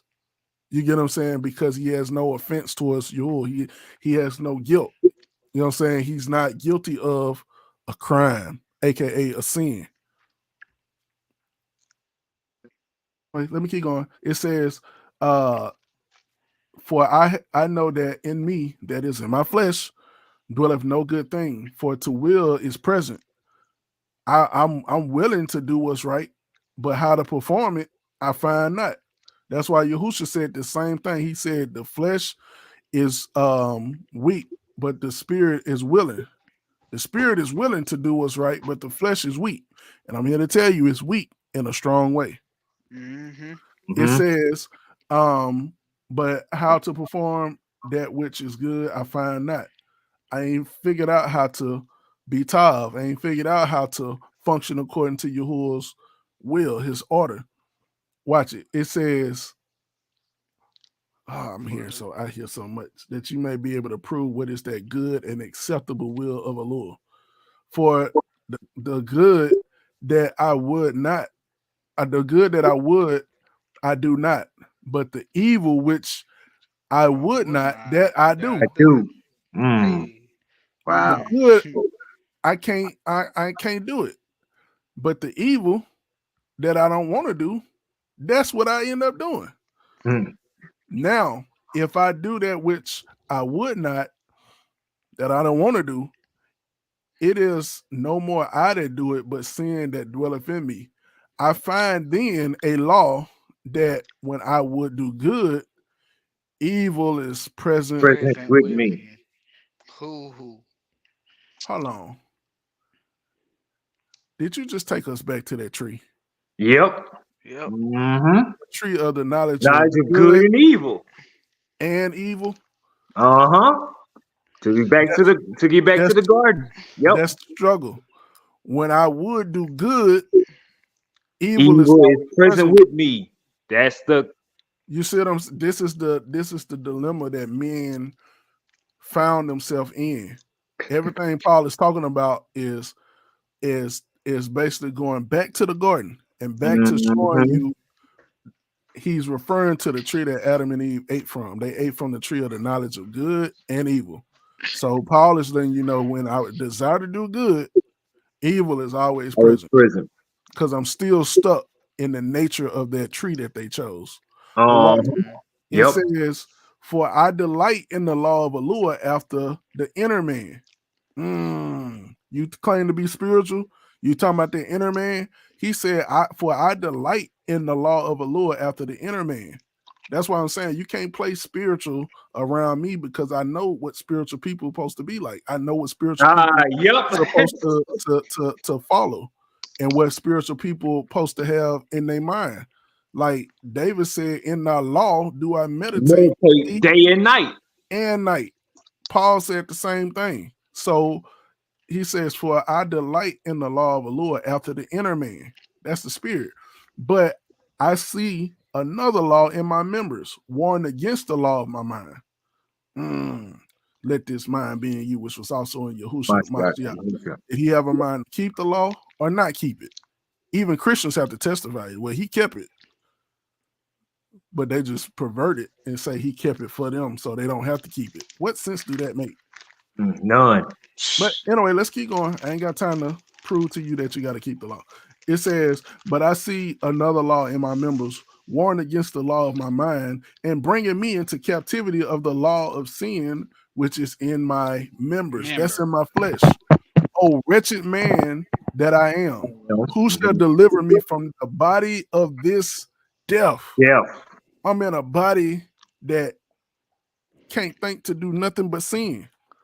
Sin, the wages of sin is death. I'm stuck in a body of death. I thank Allah through Yahushua the Mashiach, our master. This is why Yahushua is so important for us. Because the first Adam, through his carnal nature, his flesh, passed sin through onto our members, right? Through the flesh. But the second Adam, Yahushua, is how this righteous and obedient mindset can be passed to us through what? The spirit. Yes. The first Adam is carnal and fleshly, but the second Adam is spiritual. But watch it, the law is spiritual. So if you operate in the second Adam, then you ought to be able to follow that which is spiritual now. Yes. Because Yahushua is Torah made flesh. So let's keep going. He said, I myself serve the law of Allah, but with the flesh, the law of sin. Watch it. Therefore, this is chapter 8. 8 through 8, 1 through 13. Somebody read. Okay. There is therefore now no condemnation to them. After all that he said, he was talking about the dilemma he was in. He was talking about who's going to deliver me from this body of death, but he didn't end it there. He said, therefore, there is therefore now, that's before, but there is therefore now no condemnation to them which are in Mashiach Yahushua. Who what? Who walk not after the flesh, but after the spirit. Verse 2. For the law of the spirit of life in Mashiach Yahushua have made me free from the law of sin and death. Hold up. So you telling me that through the spirit, or life said, in Mashiach, for the law of the spirit of life. So what is that even referring to? See, this is what I be saying about Paul. If you don't understand like where Paul was coming from, it's gonna mess you up. So it's another law? No, everything he's talking about has to do with the which Adam you operating in. If you operate in the first Adam, he was showing you how you bound, even as bad as you might want to, you bound to continue to walk in sin that leads you to death. It's a cycle, it's a revolving cycle. But now he's talking about following Mashiach. Once again, this is why Mashiach is so important for us. Because Mashiach frees you from that first Adam. First Adam, yeah. That's who delivers you from that body of death. That first Adam is the body of death. That's your flesh. That's your carnality. But watch it. For the law of the spirit of life in who? Mashiach Yahushua have made me free from the law of sin and death. It freed me from that cycle of sin and then blood being required. Sin and death. The curse of blood. Watch it. I want you to really get this. For the law of sin, for the law of the spirit of life. Now, why is he talking about this spirit of life? Because if you follow the spirit of Yahushua, you're only going to obey. Remember, Yahushua said, I come that you might have life and that more abundantly.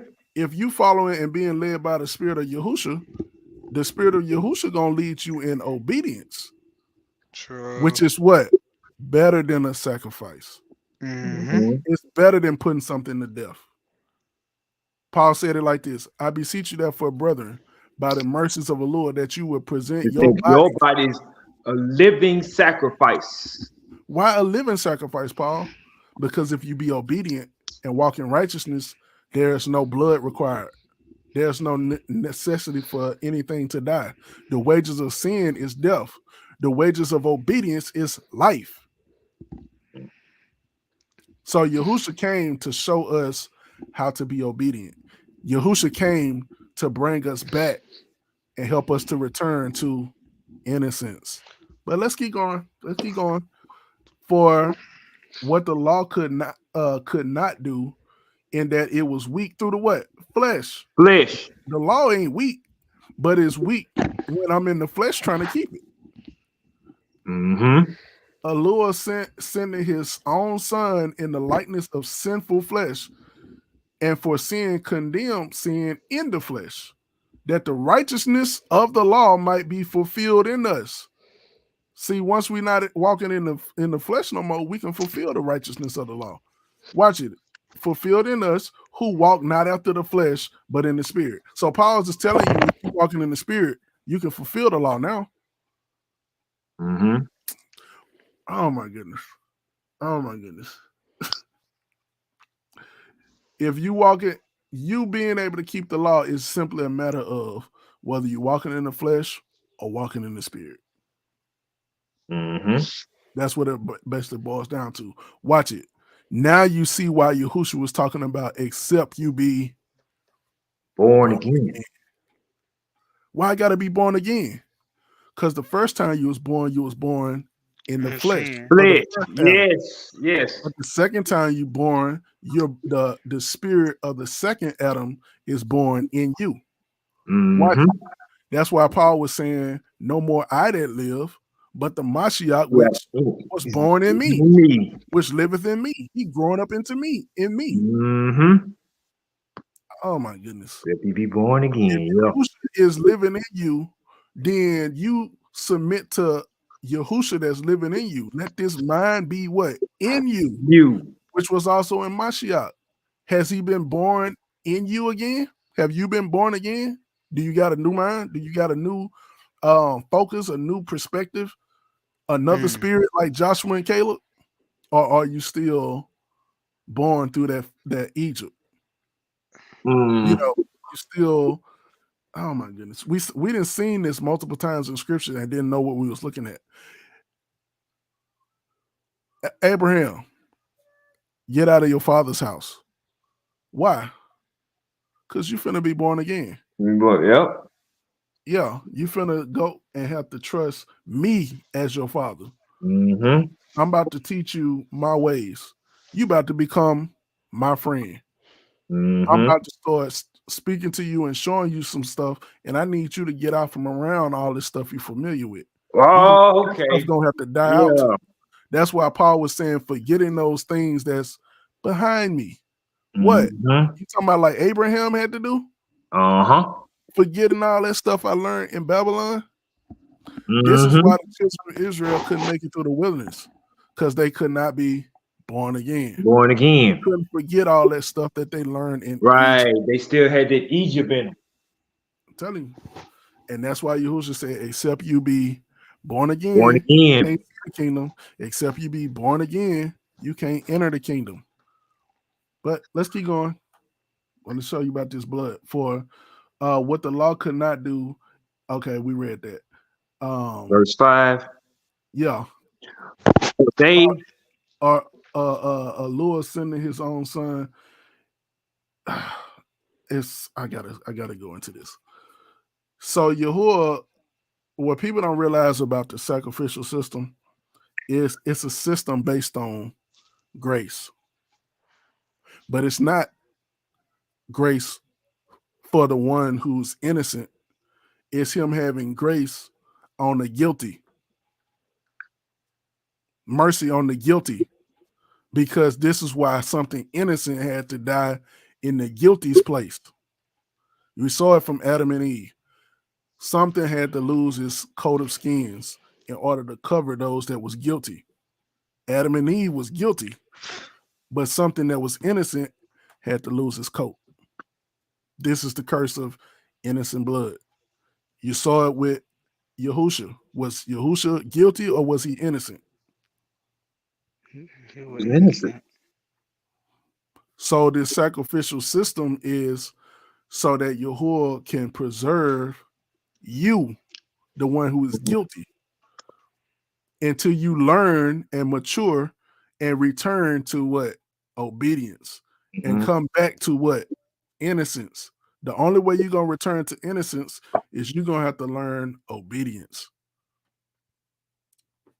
Why obedience? Because if you walk in obedience, nothing has to die. Nothing has to lose its skins. No blood have to be shed. But the whole reason that blood had to be shed in the first place is because somebody was guilty.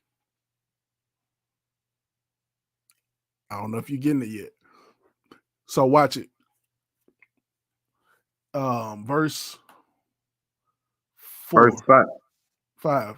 Go 5. ahead. For they that are after the flesh do mind the things of the flesh, Mm-hmm. but they that are after the spirit, the things of the spirit. Yep. For to be carnal minded is death, but to be spiritually minded is life and What peace. do that mean? For to be carnally minded is death, but to be spiritually minded is life and peace. What do that even mean? To be sinful is death, It life and sin. it say, but to be carnally minded is death. In the flesh, first Adam was carnal. So Uh-huh. You basically saying if you have a carnal mind, you ain't gonna you stuck in the cycle of sin. A mhm, carnal minded person, they gonna at some point they gonna sin, and at some point they gonna die. So to have that mindset, you only gonna do according to the mind you have. That's why Paul was telling you, let this mind be in you, which was also in Mashiach. What? He was at all points tempted, yet without transgression, yet without sin. You get what I'm saying?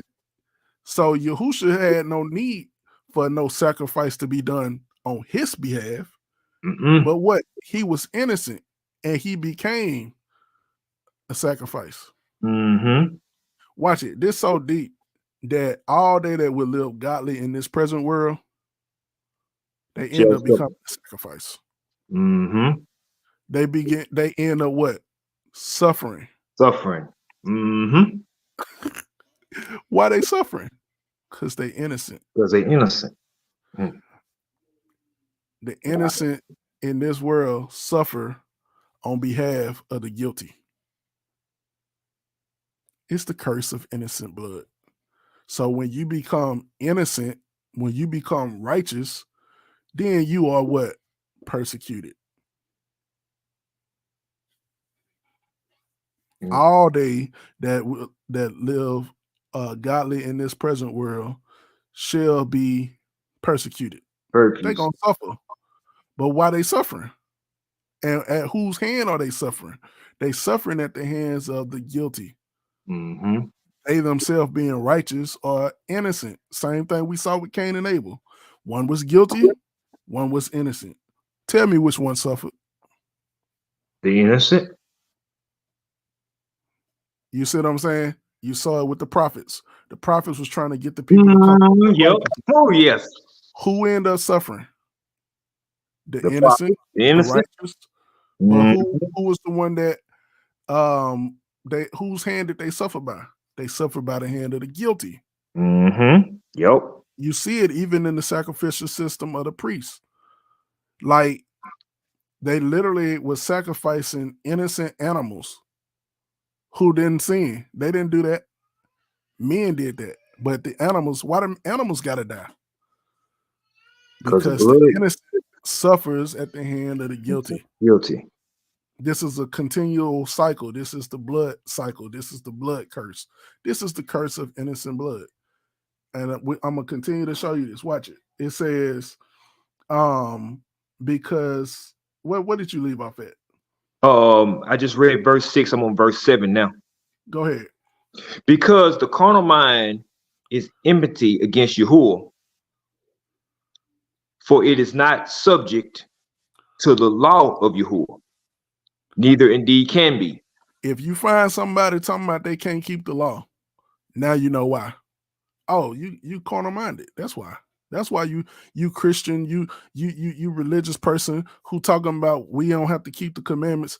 The reason you can't keep the commandments is because you operating in the first Adam. You operate in the carnal mind. And then they'll turn around and tell you, well, we all sinners saved by grace. No, not all of us. Some of us is trying to return to innocence. Some of us is trying to shed that label and that title of being a sinner. Some of us is trying to walk in righteousness so that we can be saved by grace.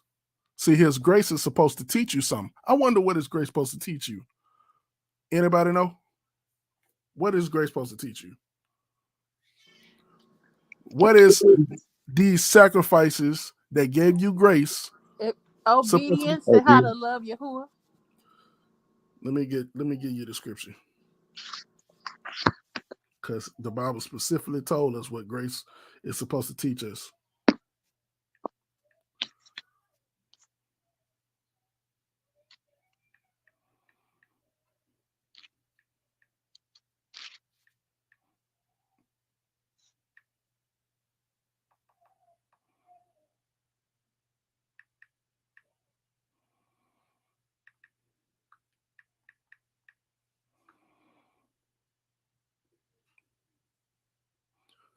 Titus 2 and 12.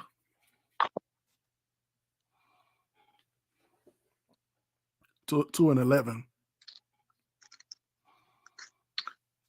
All right. Titus 2 and 11.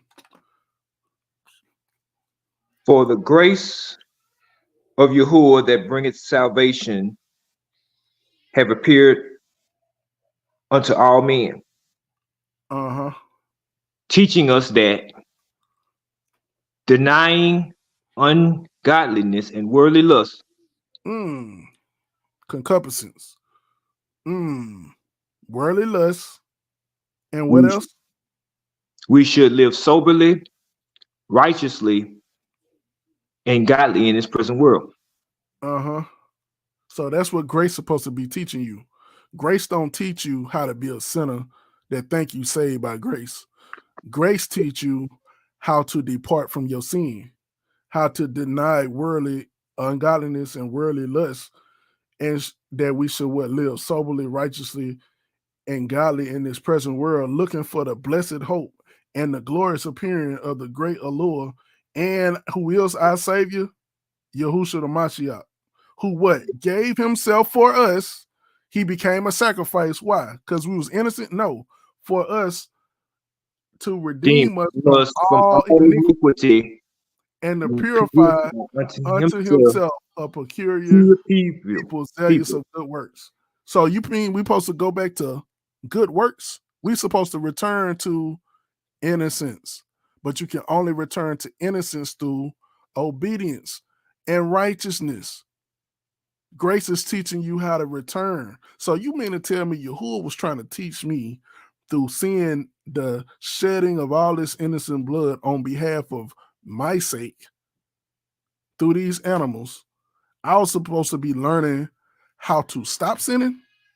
I wasn't supposed to be using that as, oh, well, I sinned, but I got that lamb I've been keeping. Yeah, but he good as dead because I'm about to do this. I'm about to, no, it wasn't. The sacrificial system was not put in place to teach you it's okay to sin. It was to show you what your sin caused. Okay. Yep. The wages of sin causes death. The reason that an animal had to die in your place and give up his skins and lose his life for the choice and the decision you made is because the wages of sin requires blood. There is no remission of sin without the shedding of blood. The wages of sin is death. Some gonna lose his blood, because the life of the flesh that need to die, Yeah, the life of the flesh is in the blood. It's the blood curse. Come on, let's keep going though. Somebody give me. Did we read all of what at 13? Keep reading. 10. Okay. And Hold on. Finish verse 9. okay. Now, No, if any verse 8. Verse 8. verse 8, So okay. then they that are in the flesh Flesh. not please the Lord. You Uh-huh. can't do what's pleasing in his sight because you carnal, you in the flesh. Verse 9. But ye are not in the flesh, but in the spirit, if so be that the spirit of Yahuwah dwell in you. Mm-hmm. Now, if any man have not the spirit of Mashiach, he is none of his. Mm. And if Mashiach be in you, the body is dead because of sin, Yep. but the spirit is life because of righteousness. Mm. You see the two categories he established in the beginning in the other chapter, the body of death, which is the flesh that causes you to sin, and then he talks about but the spirit is life because of righteousness. He's alluding to the fact that if you be led by the spirit is going to lead you to obedience. That's why I once again I can't hear you when you say I got the spirit, I got the Holy Ghost. But the spirit don't lead you into all truth, into all obedience to what Yahuwah already said. What spirit is leading you? If you got the spirit, then of Yahuwah, then surely the spirit of Yahuwah is not against the word of Allah. If the No. word of Allah told you, don't put that in your mouth because Uh-oh. it defiles you. And I keep using something as simple as what you eat or don't eat, because if you can't have enough control to not eat unclean foods, then don't tell me nothing about nothing else. Something as simple as that. You telling me the spirit can't, Right. oh, but what it is my flesh. So, I've been eating this in my flesh all this time and it tastes good to my flesh. I never told nobody I stopped eating swine because it didn't taste good. To your flesh, it do taste good. But Yeah. if you walk after the spirit, you understand that the spirit of Yahuwah told you don't eat this. And because I want to align my spirit with his spirit, I guess I'm just going to have to do what he said. Yep. And guess what? Come to find out, it's all type of other meat that's not considered unclean to Yahuwah that, oh, it tastes good too. Matter of fact, I ain't missing nothing by not putting this toxin infested, parasite infested foods in my mouth, or not even foods, meats in my mouth. So mm-hmm. I ain't missing nothing Right. but unrighteousness. But nevertheless, let me don't get caught up right there. Keep going. Okay. Verse 11. And let me say this. I always say this. For the people who think what you eat don't matter, tell that to Adam and Eve. The first time some had to lose its skins is because of what somebody ate that they weren't supposed to eat. Keep going. Okay. Verse 11. But if the spirit of him that raised up Yahushua from the dead dwell in you, Mm-hmm. he that raised up Mashiach from the dead shall also quicken your mortal bodies by his spirit that dwelleth in you. Yep. Therefore, brethren, we are debtors, not to the See, flesh. let me say this. That's the resurrection. Those that will be resurrected are those that return to innocence. Period. Verse 12. Therefore, brethren, we are debtors, not to the flesh, to live after the flesh. Mm-hmm. For if we live after the flesh, ye shall die. Mm-hmm. But if ye through the Spirit do mortify the deeds of the body, ye shall live. So watch this. This whole thing is about us returning to innocence. Those that can hear the call to return to innocence, those are the ones that's going to be considered his sheep. Because once again, my sheep hear my voice, and another they won't follow. When the shepherd call his sheep, Do the sheep not come? Mm. Watch it. The shepherd, the good shepherd, is calling his sheep back to righteousness, Yep. back to innocence. Yep. Watch it. Watch it. So once again, what is a sheep considered? If you had a wolf and you had a sheep, which one would be considered innocent? The sheep. Sheep. So when Yahushua was saying, "My sheep hear my voice," it's a reason why he said sheep, because everybody amongst Israel is not sheep. We got some goats amongst Israel too. Oh yeah. So Yahuwah is calling the innocent, the righteous amongst Israel to return. He's calling us to come back to innocence. Yahuwah, Sister Shunda had a song. He's calling you. He's calling me. He's calling us back to a place of innocence, back to a place of holiness, righteousness. That's where he's calling us to. But let's keep going, because everybody ain't coming. Everybody can't get there. Everybody don't desire to get there.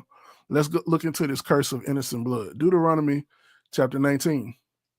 Mm-hmm.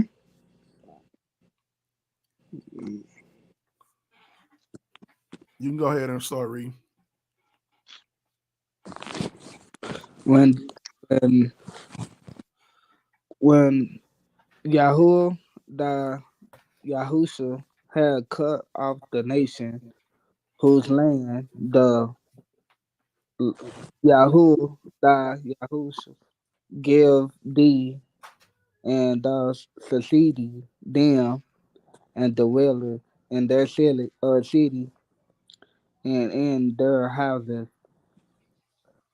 Thou shalt separate 3 cities for thee in the midst of thy land, which the Yahuwah give thee to possess it.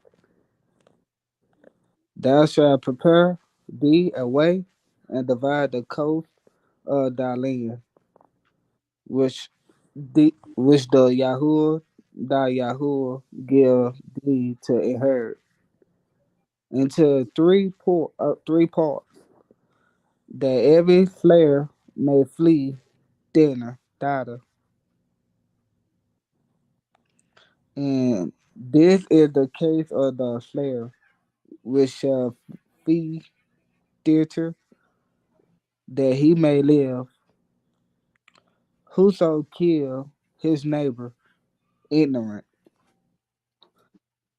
who he hated not in time past, as when a man goes into the wood with his neighbor to heat wood, and his hand fetch a stroke with the axe, the ox, to cut down the tree, and the head slip from the heat, and lighten upon his neighbor that he died. He shall flee unto one of the cities and live, lest the vengeance of the blood pursue the slayer, which his heart is hot, and overtake him, because the way is long, and slay him, whereas he was not worthy of death. And as much as he hated him not in time past,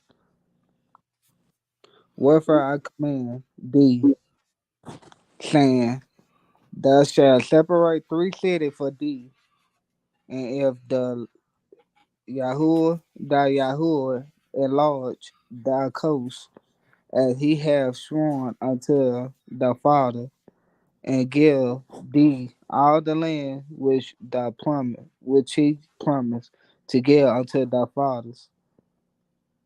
If thou shalt keep all these commandments to do them, which I command thee this day, to love the Yahuwah thy Yahuwah, and to walk ever in his way, then shall thou add 3 cities more for thee, beside these 3, that innocent blood be not shed in thy land, which the Yahuwah give thee for an inheritance, and so blood be upon thee. But if any man hate his neighbor, and lie in wait for him, and rise up against him, and smite him mortally, that he die, and flee into one of these cities, then then the elder of his city shall send and fetch him thence, and deliver him into the hand of the avenger of blood, that he may die. Thine eyes shall not pity him, but thou shalt put away the guilt of innocent blood from Israel, that it may go well with thee. Okay. So he said he'll put away the guilt from amongst the guilt of innocent blood from Israel, that it may go well with them. So you seeing this law that Yahuwah put in place for innocent blood being shed. Deuteronomy chapter 21. Verse 1. Yeah. If one be found slain in the land which Yahuwah giveth thee to possess, lie in the field, and it be not known who hath slain him, then thy elders and thy judges shall come forth, and they shall measure unto the cities which are round about him that is slain. And it shall be that the city which is next unto the slain man, even the elders of that city, shall take a heifer which hath not been wrought with, and which hath not drowned in the yoke. Not drawn the yoke. He Thank ain't you, been not worked drawn the with. yoke. This one that ain't never worked yet. He ain't had on the yoke. He ain't been worked. He ain't worked no fields or nothing. Keep going.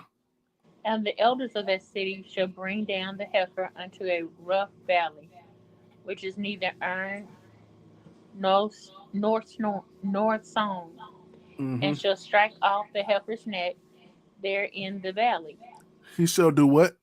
Strike off the heifer's neck there in the Because valley. somebody was slain. This is the curse of innocent blood. Blood for blood. Eye for an eye, tooth for a tooth. This has to be repaid. It's the same principle you seen when they was throwing and killing the babies in Egypt, um, the Israelite babies in Egypt. They threw them in the what? In the River. Nile River. But then what? Yahuwah required that blood. He turned around and turned their rivers into what? Blood. Blood. Yahuwah don't forget about blood. He told you Abel's blood was crying from the ground. Yahuwah is serious about this blood. Watch it. Keep going. And the priests, the sons of Levi, shall come near, for Yahuwah hath chosen to minister unto him and to bless in the name of Adonai. And by their word shall every conversing Mm-hmm. and every stroke be tried. And all the elders that city of that city that are next unto the slain man shall wash their hands over the heifer that is beheaded in the valley.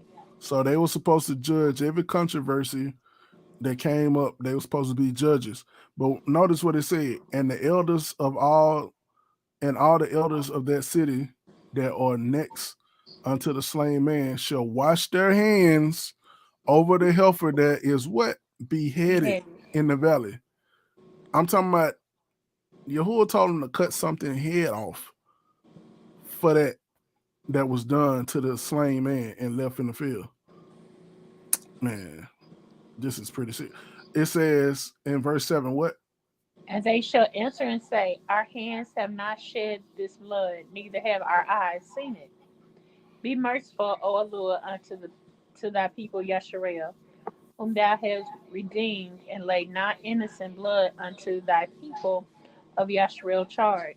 So Yahuwah was going to require that innocent blood, and he was going literally they had to do this in order to what? For him to be merciful, O Allure, unto thy people, whom thou hast redeemed, and lay not innocent blood unto thy people, and of unto the people Israel's charge. Come on, keep going. And the blood shall be forgiven them. Verse 9. Now, So now you see why Yahushua was saying, "Oh my goodness." When he was on the cross, he said, "Forgive them, for they know not what they do." They don't know that the curse of innocent blood is coming upon them. But we're gonna get there. We're gonna get there. Keep going. So shalt thou put away the guilt of innocent blood from among you, and thou shalt do that which is right in the sight of the Lord. Mm-hmm. When thou goest forth to war against thy enemies, and Yahuwah thy Lord have delivered them into thy hands, and thou hast taken them captive, and seest among the captives a beautiful woman, and hast a desire unto her, that thou wouldest have her to thy wife.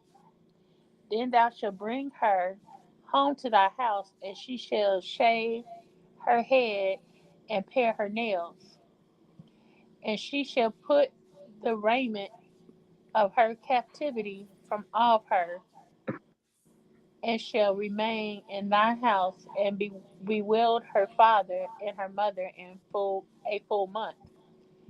And after that thou shalt go in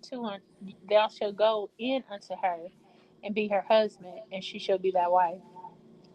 And it shall be, if thou have no delight in her, then thou shalt let her go whether she will, but thou shalt not sell her at all for money. Thou shalt not make merchandise of her, because thou hast humbled her. If a man has two wives, one beloved and another unhated, and they have bore him children, both the beloved and the hated, and if the first one's son be her that was hated, then it shall be, when he maketh his sons to inherit that which he hath, that he may not make the son of the beloved firstborn before the son of the hated, which is indeed the firstborn. But he shall acknowledge the son of the hated for the firstborn, by giving him a double portion of all that he hath, for he is the beginning of his strength. The right of the firstborn is his. If a man has a stubborn and rebellious son, which will not obey the voice of his father, nor the voice of his mother, and that, when they have chastened him, will not hearken unto them, then shall his father and his mother lay hold on him, and bring him out into the elders of his city, and unto the gates of his place. And they shall say unto the elders of his city, This is our son.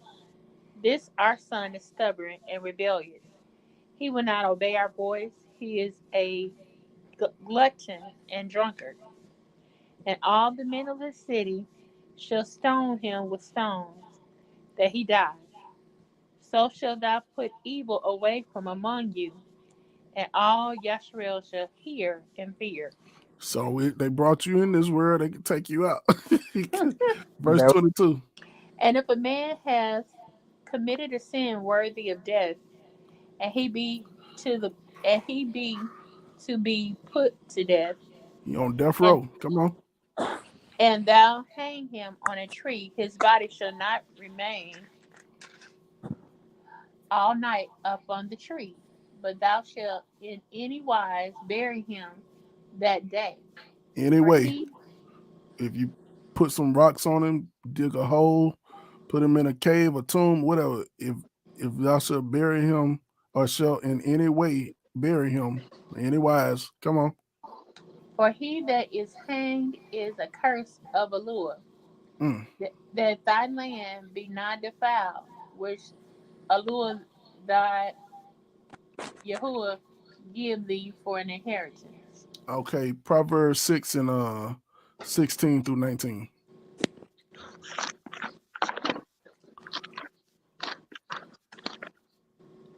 Proverbs 6, start at verse 16 through 19. 3 16, thou Yahoo hate. Yeah, 7 are an abomination unto him. A proud look, a lying tongue, and hand that shed innocent blood, and heart that device wicked imagination, Imaginations. imagination. Feet that be swift and running to mischief. Hmm. Witness that speaketh lies, and he that sows discord among brethren. So of these 7 things that Yahuwah hate, he hate hands that shed innocent blood. Come on, Matthew 23 and 23. Well, Start start at woe to you, okay, scribes yeah, and we got it. Pharisees, hypocrites, Go ahead.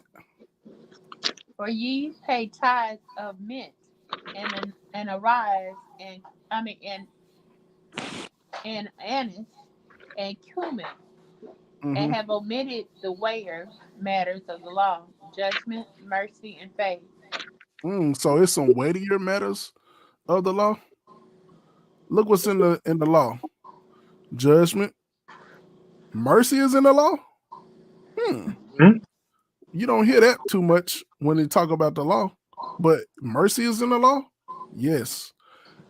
And what? And faith. Faith, Faith is in the law. yes, So you telling me faith is a part of the law? See, of keep course. keep the Faith. faith. Oh, I guess you're supposed to be keeping the law. Keep going. Okay. These ought ye to have done, and not to leave the other undone. Mm-hmm. Ye blind guides which strain and at a gnat and swallow a camel. Yep. Woe unto you, scribes and Pharisees, hypocrites! For ye make clean the outside of the cup and the platter, but within they are full of extortion and Mm-hmm. excess. So you see Thou the dynamic. He's talking about you clean the outside of the cup. You are Mhm. the cup. He's talking about a literal cup. They was cleaning their cups, but he's literally talking about you. You the vessel. You clean the outside of you. That flesh look good. You got garments and all this on, but then on the inside, you full of extortion and excess. Mm. See, that's what we're dealing with. We're dealing with the inner man versus the outer man. But keep going. Thou blind Pharisees, clean first that which is within the cup and platter, that the outside of them may be clean also. Woe unto you, scribes and Pharisees, hypocrites! For ye are like unto the whited Sepulchres. sepulchres, That's graves or tombs. which indeed appear beautiful outward, but are within full of dead men's bones, and of all uncleanliness. So you see what Yahushua is saying? Y'all basically graveyards. Y'all dead. Y'all dead tombs. Y'all full of dead men's bones, but y'all look good. Y'all some whited sepulchres, some whited tombs. You know what I mean? But you still full of death. Keep going. Even so, ye also unworldly appeared righteous unto men, Even but within so, you also outwardly appear e- righteous. even so ye also outwardly appear righteous unto men, but within ye are full of hypocrisy and iniquity. Hmm. Woe unto you, scribes and Pharisees, hypocrites! Because ye build the tombs of the prophets, and garnish the sepulchres of the righteous, and say, If we had been in the days of our fathers, we would have we would not have been partakers with them in the blood of the prophets. Mm. You build the tombs of the prophets, but your forefathers and you will actually put the prophets to death and put them in those tombs that y'all built. You know, like he calling them out on their hypocrisy. But keep going. Wherefore ye be witnesses unto yourselves that ye are the children of them which killed the prophets. This what we was talking about last week. We was talking about some of us are the children of the prophets, and then some of them is the children of them that killed the prophets. Question: which one are you going? You know what I'm saying? That's what it boils down to. Are you the ones that reject the word that come through the prophets, or are you the ones who deliver the word that come through the prophets? Can you inherit that understanding, that revelation? You know what I'm saying? Do you understand what this is about? Which is what we're trying to see today. Like, what has this whole thing really been about? But keep going. Fill ye up then the measure of your fathers. Mm, do like they did. Keep going. That's it. You go to the next verse. Okay. Ye serpents, ye generation of vipers, how can ye escape the damnation of hell? Mm-hmm. Wherefore, behold, I send unto you prophets and the wise men and scribes, and some of them ye shall kill and crucify, and some of them shall ye scourge in your synagogues, and persecute them from city to city, that upon you may come all the righteous blood shed upon the earth, Mm.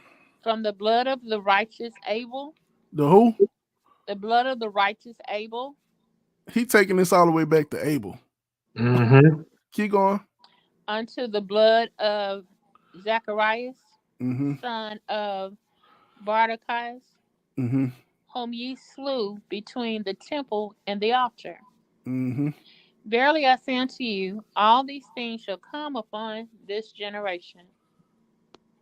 37. O Go on to Jerusalem, 39. Jerusalem, sir. 37 to 39. Okay. O Jerusalem, Jerusalem, thou shalt killest the prophet, thou that killest the prophets, and stonest them which are sent unto thee. How often would I have gathered thy children together, even as a hen gather her chickens under her wings, and Mm, ye would not. mm. Behold, your house is left unto your desolate. Behold, your house is left unto you desolate. For I say unto you, ye shall not see me henceforth till ye shall say, blessed is he that cometh in the name of the Lord. Blessed is the one that's innocent. Blessed is the one that returned to innocence. That's the one that's going to come in the name of Yahuwah. You know what I'm saying? Blessed is the one who can return to innocence. That's what this whole thing is about. Like, oh my goodness. Keep going. Keep going. Let's go to Matthew 27 and 1 through 32. Okay. When the morning was come, all the chief priests and elders of the people took counsel against Yahusha to put him to death. Mm-hmm. And when they had bound him, they led him away and delivered him unto Pon, Pontius Pilate, the governor. Pontius Pilate. Come on. Pontius Pilate, the governor. Then Judas or Yehuda, which had betrayed him, when he saw that he was condemned, repented himself and brought again the 30 pieces of silver to the chief priests and elders, Mm. saying, What'd he say? I have sinned in that I have betrayed the innocent blood. Come on. And they said, Mm. what is that to us, seeing thou to that? And he cast down the pieces of silver in the temple and departed and went and hanged himself. He did what? He cast down the piece of silver in the temple and departed and went and hung himself. Didn't Deuteronomy just tell you the person who ended up being hung is a curse of a Lord. Cursed is every man that hangeth on a It's on tree. the tree. Mm-hmm. Did we Yep. not just read that in I think Deuteronomy 21, the end of the chapter? Mm-hmm. You Yep. seeing, man, he went and hung himself. Keep going, verse 6. And the chief priest took the silver pieces and said, "It is not lawful for to put them into the treasury, because it is the price of blood." You see Now they want to how do off right. they was? They selectively um decide when they're gonna focus on what's lawful and what's not lawful. Everything else you be doing ain't lawful. But you did that.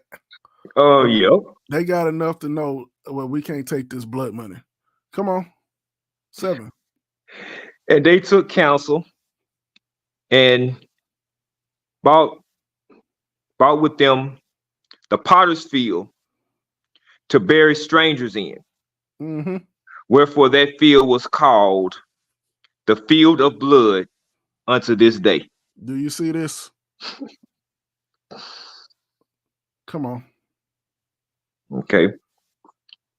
They took the The, blood money, the price of blood that they paid Judas to betray the innocent blood, and then they went and bought a field to bury strangers in, and it's called to this day the field of blood. field of blood. Verse 9.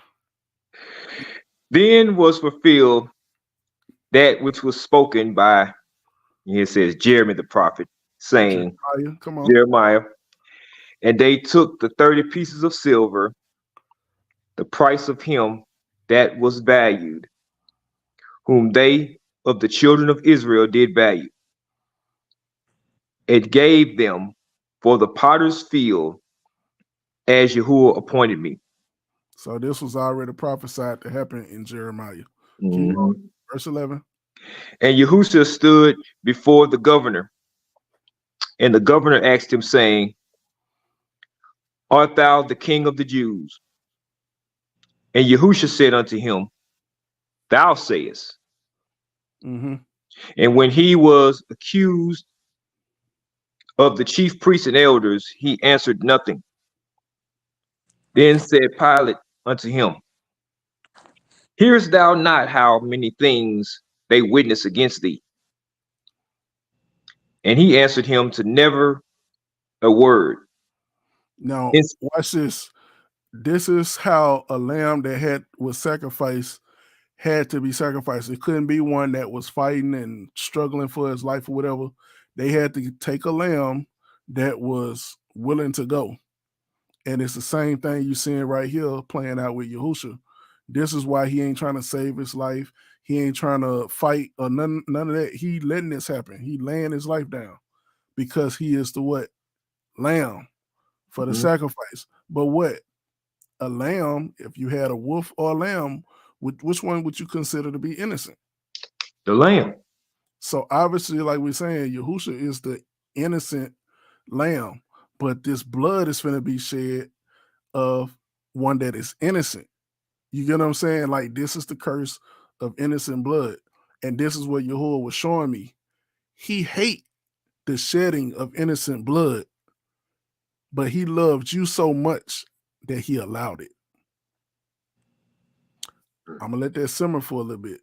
Hey, so He hate the shedding of innocent blood, but he loved you so much that he actually allowed what he hate. He don't like this, but he allowed it because of his love for us and his hope that we will return to innocence.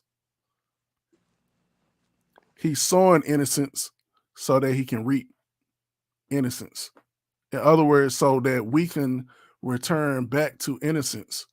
He allowed one that was innocent to suffer and die on behalf of us that was guilty, that he hoped that we will return to innocence, that we will see what what happened and learn what our sin and disobedience causes, so that we will what? Yes, okay. Become righteous and return to innocence, as opposed to doing like Christianity taught you. See, that stuff they teach you in Christianity, it makes you feel like you have no reason to return to innocence. Oh, we don't have to keep the law.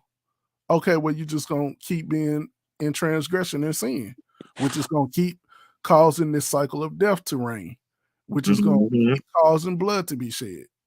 So if you understand these principles that we laying down now, you should be running to the law. You should be running to return Yes. to innocence, and not just the law, but the lawgiver. Yes. Because that's the part Definitely. people must understand. It ain't just, oh, I'm gonna follow the law. Not in no carnal nature, you not. You must be born Born again. again. You must be born with the righteous nature of the spirit of Yahusha. That's the only way Mhm. you're gonna be able to walk in righteousness. You're gonna have to receive his spirit, his, Right. this That's the only Torah way. download, these instructions in your inner man. Like Right. it come to a point, like Paul was saying, when I desire to do what's right, I desire to do what's good, but I can't find how to do that. I desire to do good, but evil is It was always always present. present. I'm stuck in what the first Adam did. Mm-hmm. I'm still stuck on the tree of the knowledge of good and evil. Mm-hmm. Oh, but the good news is there's another tree. Yahusha is that tree. He's the tree of life. He said, I am the way, the truth, and the And a life. life. Yahusha is that tree of life. Yeah, that's the fruit we supposed to be eating of. What? The fruit of Yahusha's spirit. It was the spirit. Yep. How does spirit got fruit on it? Oh, this is metaphoric because Yahusha is that tree of life. He's the spirit that we should be partaking from, instead of the spirit of what? Disobedience. Mhm. Come on, let's keep going. Okay, verse 13. Hmm. Then said Pilate unto him, hearest thou not how many things they witness against thee? And he answered him to never a word, insomuch that the governor marveled greatly. He ain't trying to save his life. Anybody else would have been coming in here with nervousness and excuses and trying to. I ain't never seen nobody to be this calm and this resolved to just accept what somebody is, the accusations that somebody putting against him. This, don't he know he can die for this? Keep going for 15. Now at that feast the governor was wont to release unto the people a prisoner whom Mm-hmm. they would. Yep. And they had then a notable prisoner called, was it Barabbas? Mm-hmm. Therefore, when they were gathered together, Pilate said unto them, whom will ye that I release unto you? Mm-hmm. Barabbas or Yahusha, which is called Mashiach? For he knew that for envy they had delivered him.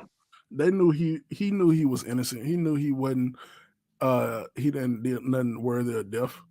But watch this. This right here, what you seeing, it's a reason why it had Barabbas and Yahusha.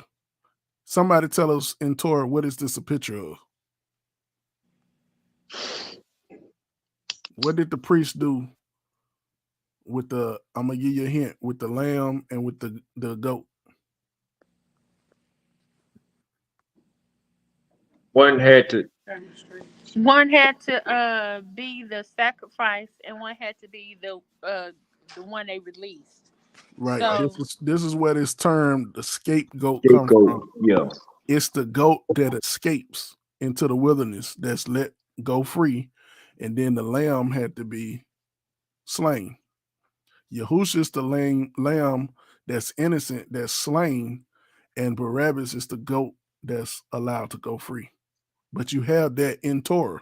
So by the time you seeing this happen in real time in Yahusha in them time, where Yahusha was literally the lamb that was slain, while Barabbas was literally like that goat, that scapegoat, like how they say today, they twisted it today.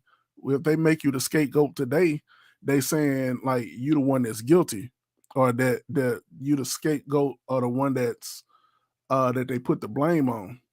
But in the law, the guilty goat was allowed to go free, while the lamb was the one that the sins and the blame was put on, and that was slain.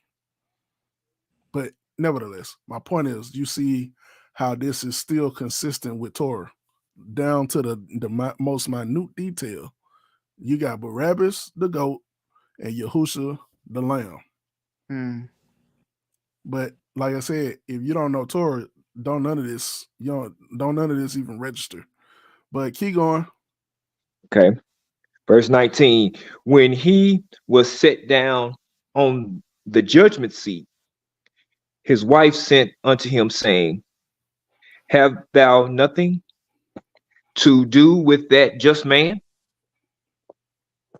For I have suffered many things this day in a dream because of him. But the chief priests and elders persuaded the multitude that they should ask Barabbas and destroy Yahusha. Mm. The governor answered and said unto them, Whether of the twain will ye that I release unto you? They said, Barabbas. Pilate said unto them, What shall I do then with Yahusha, which is called Mashiach? They all said unto him, Let him be crucified. Mm, mm, mm. And the Can- governor said, What evil had he done? But they cried out the more, saying, Let him be crucified. When Pilate saw that he could prevail nothing, but that rather a torment was made, a tumult was made. tumult, Come on. tumult, tumult was made, he took water and washed his hands before the multitude, saying, I am innocent of the blood of this just person. See ye to it. See ye to it. Then answered all the people and said, His blood be on us and on our children. Did it say something about that in Deuteronomy, where it talked about the elders was supposed, the city was supposed to, was it wash their hands over the heifer that had Yep. been beheaded? Mm-hmm. Right. Okay. You see how important Torah Yep. is So it is Deuteronomy to 20. these Yep. things that we read. Keep going. Okay. Then released he Barabbas unto them, and when he had said Scourged. Yep. scourged Yahusha, he delivered him to be crucified. Mm-hmm. Then the soldiers of the governor took Yahusha into the common hall and gathered unto him the whole band of soldiers. And they stripped him and put on him a scarlet robe. And when they had plaited, Platted a crown platted, of platted thorns. a crown of thorns, they put it upon his head, and a reed in his right hand. And they bowed the knee before him and mocked him, saying, Hail, King of the Jews. And they spit upon him and took the reed and smote him on the head. And after that they had mocked him, they they took the robe off from him and put his own raiment on him and led him away to crucify him. And as they came out, they found a man of, say, Cyrene. Cyrene, That's in Africa, by the way. But go ahead. man of Cyrene, Simon by name. Him they compelled to bear his cross. Yeah. So all they that will live godly shall suffer persecution. So Yahushua was righteous. He was innocent. He didn't do nothing to deserve this. Nope. And you see what happened to him. Mm-hmm. And that's the same thing you see in this world now. They promote and celebrate Barabbas, but then the one that's righteous, they diminish them. Oh yeah. The Yes, world, they the do. world love its own. Come on, Deuteronomy 27 and 25. Yes, they do. Start knocking down some of these real quick. Mm.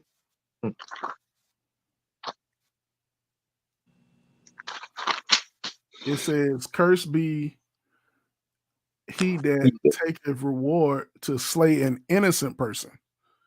And all the people shall say amen. So what does he say? Cursed be he that taketh a reward to slay an innocent person. You know, like 30 pieces of silver, like how Mm-hmm. Judas did. Come on. Uh-huh. Joel chapter 3 and 19 through 21. I mean, it was a lot more than this, but I can't give you everything. It's so much on this. But I'm just trying to give you enough so we can see what this whole thing has been about from the beginning. Egypt shall be a desolation, and Edom shall be a desolate wilderness for the what violence against the children of Judah, because they shed Innocent innocent blood blood in their in their land. land. So Yahuwah is constantly requiring blood, specifically innocent blood. But Judah shall deliver, but Judah shall dwell forever in Jerusalem from generation to generation. For I will cause their blood that I have not cleansed. I'm sorry. For I will cleanse their blood that I have not cleansed. For Yahuwah dwelleth in Zion. So Yahuwah is going to cleanse the blood that he hasn't cleansed. What blood is that? Innocent blood. Innocent blood. Okay. We have to return back to innocence. You get what I'm saying? That's what this whole thing is about.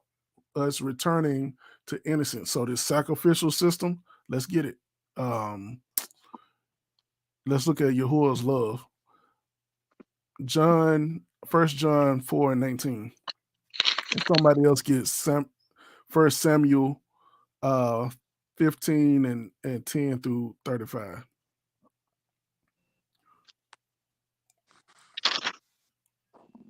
Okay. First John 4 and 19. Mm-hmm. And it reads, "We love him Why? because he first loved us." Go and read verse 20. It's right in line with what we've been Okay. talking about. If a man say, "I love Yahuwah," and hated his brother, What is he? he is a liar. Uh-huh. For he that loveth not his brother whom he have seen, Am I my brother's keeper? Come on. mm, how can he love Yahuwah whom he has not seen? Mm-hmm. 21. And this commandment have we from him, that he who loveth Yahuwah also love his brother also. See this? So if you love Yahuwah, then you can't help but to love Abel. If you love the creator, you must love his creation. But give me First Samuel 15 and 10 through 35.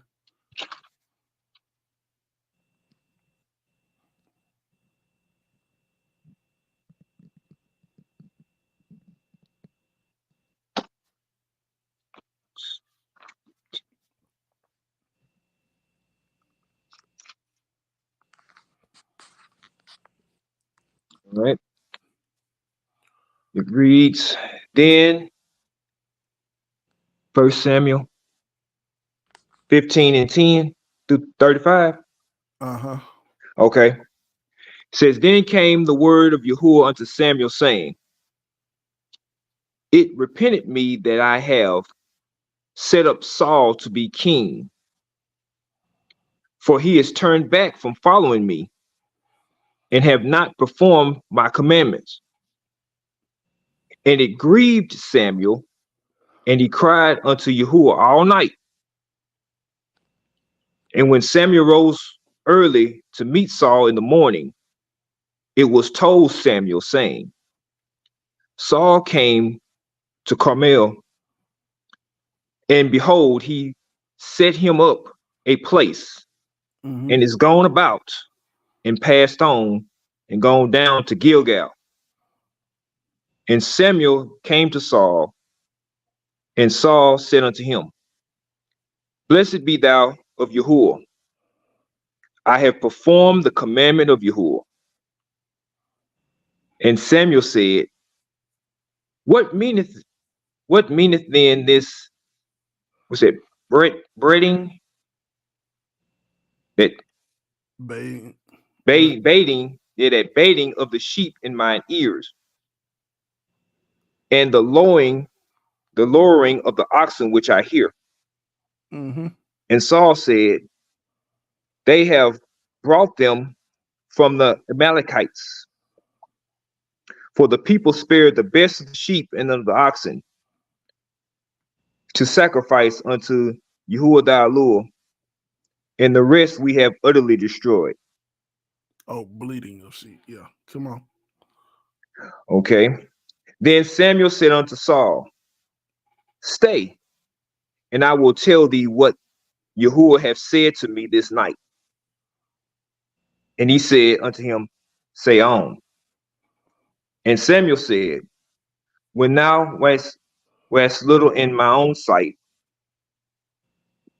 wast thou not made the head of the tribes of Israel, and Yahuwah anointed thee king over Israel.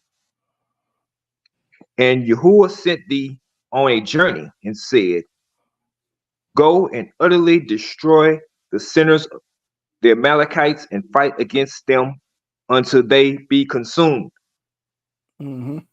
Wherefore then didst thou not obey the voice of Yahuwah, but didst fly upon the spoil, and didst evil in the sight of Yahuwah. Mm-hmm.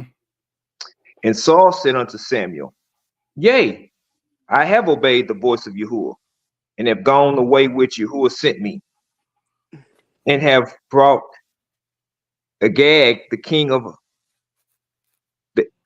Amalek, and have utterly destroyed the Amalekites. But the people took of the spoil sheep and oxen, the chief of the things which should have been utterly destroyed. So you the leader, but you finna blame it on the people. At first you thought it was all good. Like, yeah, I did what you said. Yeah, we kept the best of this and the best of that to sacrifice to Yahuwah. But that ain't what Yahuwah said. And you as the leader, if you wasn't in line with what the people was doing, you could have corrected the people and told them what you was told. But for the people to be doing something different, you was okay with it. So don't try to say now, oh well, the people. No, you the king. The people supposed to be subject to what the king say. But keep going. Okay, to sacrifice unto Yahuwah thy Lord in Gilgal. Verse 22, and Samuel said, Have Yahuwah as great delight in burnt offerings and sacrifices as in obeying the voice of Yahuwah? Do you hear what he just said? Mm-hmm. Do he desire blood? Do he have great delight in the shedding of blood, these innocent animals, on behalf of your sin? Or would he just rather you to obey him? Or rather to obey him. Would he just rather for us to learn how to return to innocence as opposed to operating in guilt? And now we have the need for blood to be shed to what? Cover our guilt, to atone for our guilt.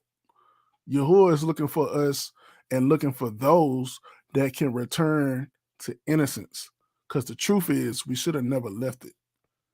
The truth is, Adam and Eve did in reverse what Paul was talking about. We're not gonna make it there. We finna get ready to shut it down. But Paul said he was talking about this mortal shall put on immortality. Mortality. But do you know Adam and Eve did that in reverse? Yep. They immortality put on mortal. Yep. They incorruptible put on corruption. Yep. Sure did. You see what I'm saying? So this whole thing has been a return to innocence. It's been a reverse. Like we got to get out from up under this blood curse, this curse of disobedience, and now blood is required because of our sin and our transgression and our disobedience. Yahuwah is looking for us to be able to return as you are born again and you led of the Spirit to what? Obey. Now there's no requirement for blood. But as long as we operate in transgression, there's going to be this continual cycle of this blood curse where innocent blood is shed. Because Yahuwah requires what? Innocence. Innocence. Mm-hmm. He wants us to return to innocence. So innocent things and innocent Yahusha or innocent people don't have to die in our place. The whole reason why these animals was dying is because somebody was guilty. The whole reason Yahusha had to come and die is because Israel was guilty.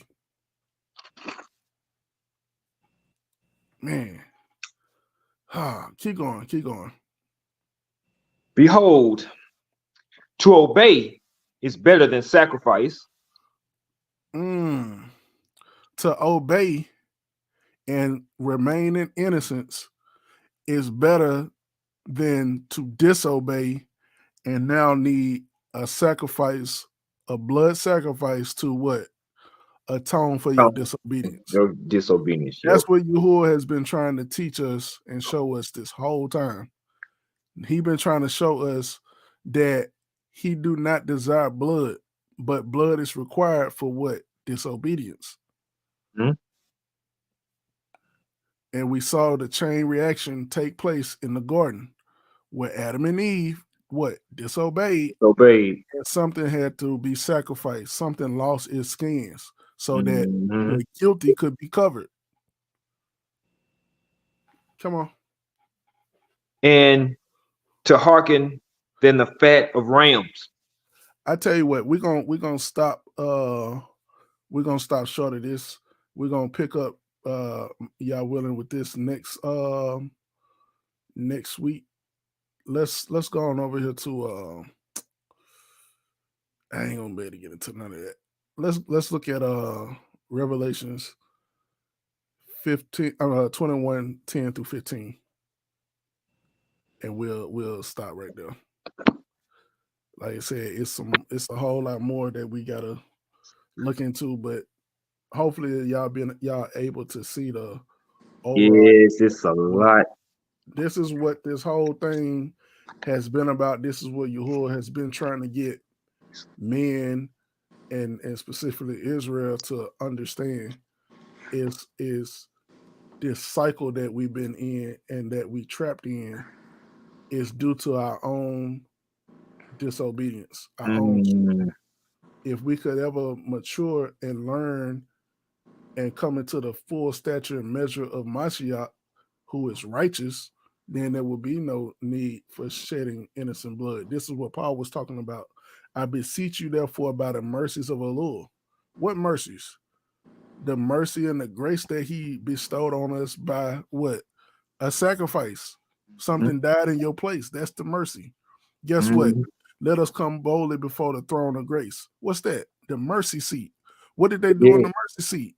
Did they not sprinkle the blood on the mercy seat, right? Uh-huh. You see what I'm saying? So by the time he starts saying, let us come boldly before the throne of grace, what is he saying? Let us come without our sins. Because that's the only way you can come boldly. Because if you come boldly and you in transgression, you're going to die. That's why the priest had to walk in a certain kind of way. Because what? If he did not accept their sacrifice for their sins, then, hold on, we don't hear this bell tingling no more now. Pull that rope. Mm-hmm. He responded. He ain't saying that. Oh, we guess we're gonna have to drag him out because Yahuwah didn't accept his sacrifice. So that's why it's very important for us to understand why this is that they even had to sacrifice.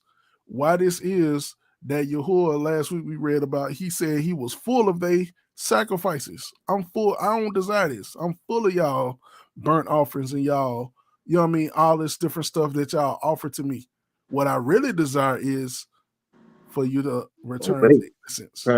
Innocence, yeah. I really desire for you to come back to obedience because I'm tired of this stuff. Y'all not learning from this system that I done established. It's to preserve you, the guilty. But I really desire for you to not be guilty no more. Right. So that's why Yahushua's sacrifice is not the only thing you should be looking at. You should be looking at his sacrifice and what your sin caused to come upon him. But we should also be looking at the fact that he gave us his spirit so that we would not continue to cause sin to transpire, which causes what? A cycle of death, Mm-hmm. the shedding of blood. Yahuwah literally sent Yahusha to stop this cycle. Yes. I'm trying to stop this cycle of shedding innocent blood. Yeah, innocent blood. It's the last one I'm gonna see. Right.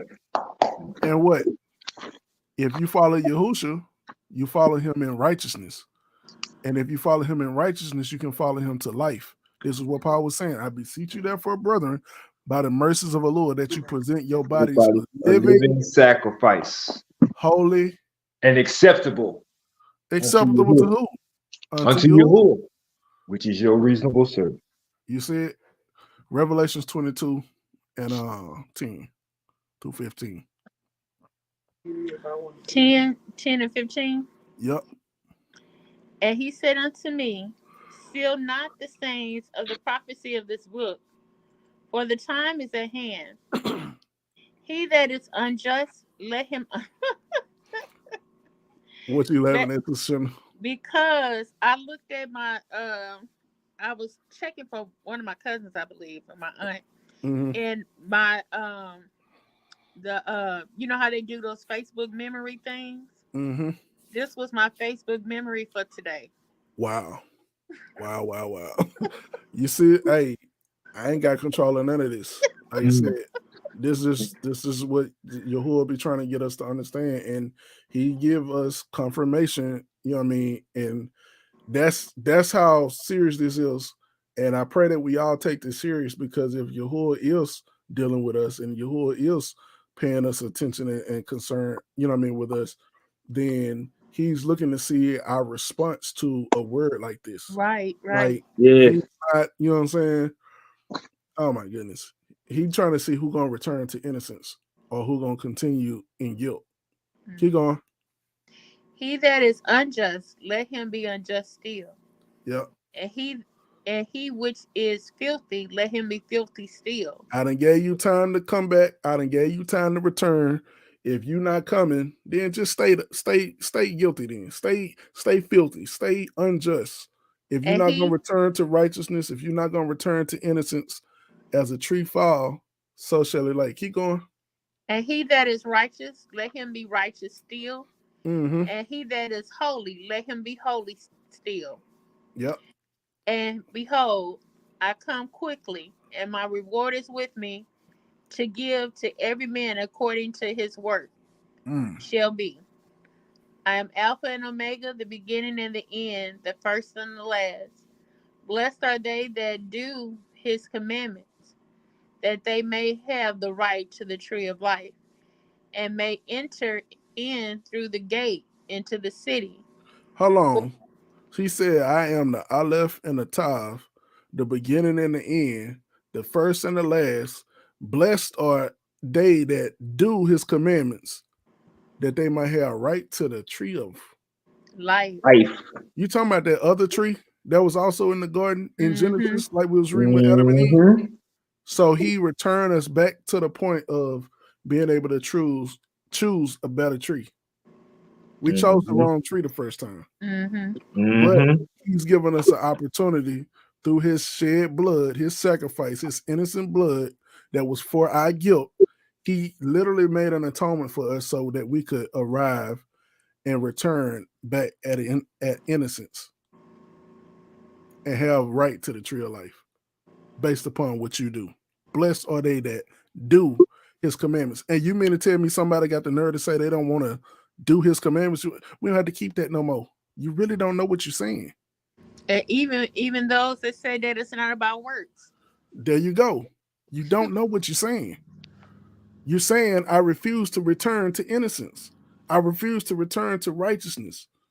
But keep going. For without are dogs and sorcerers and That's the ones who wouldn't homongers, return. Keep going. homongers and murderers and idolaters and whosoever loveth and maketh a lie. They would not return to innocence. They would not walk in righteousness. So they remain guilty and they remain outside of the kingdom. He said, except you be born again, you got to return to innocence. Why is he saying born again? Why is he using that terminology? Because when a baby is born, just like a lamb, we consider a lamb to be what? Innocent. Well, when a baby is born, you consider a baby to be what? Innocent. Don't rob them of their innocence. You know what I'm saying? Like, that's why he's saying you must be born again. Why? Because you got to go back to innocence. I ain't get to it, but except you come as a what? One of these little children, you got to come in innocence. Oh my God. Anyway, that's all for this week. Y'all willing, we'll get back into it next week. But that's what the Most High gave me, and that's what we should all be aspiring to. We should all be aspiring to not look for no excuses, but we should all be aspiring to return to innocence, because that's what Yahuwah is requiring. He is tired of the shedding of innocent blood on behalf of our guilt. He's looking for those that can return through obedience back to innocence. So if there's no questions, if none that anybody want to add, we're gonna say Shabbat Shalom. Appreciate everybody for hanging out with us. Y'all willing catch y'all next week. Shabbat Shalom. Shalom, shalom. Shalom, shalom. Shalom, shalom.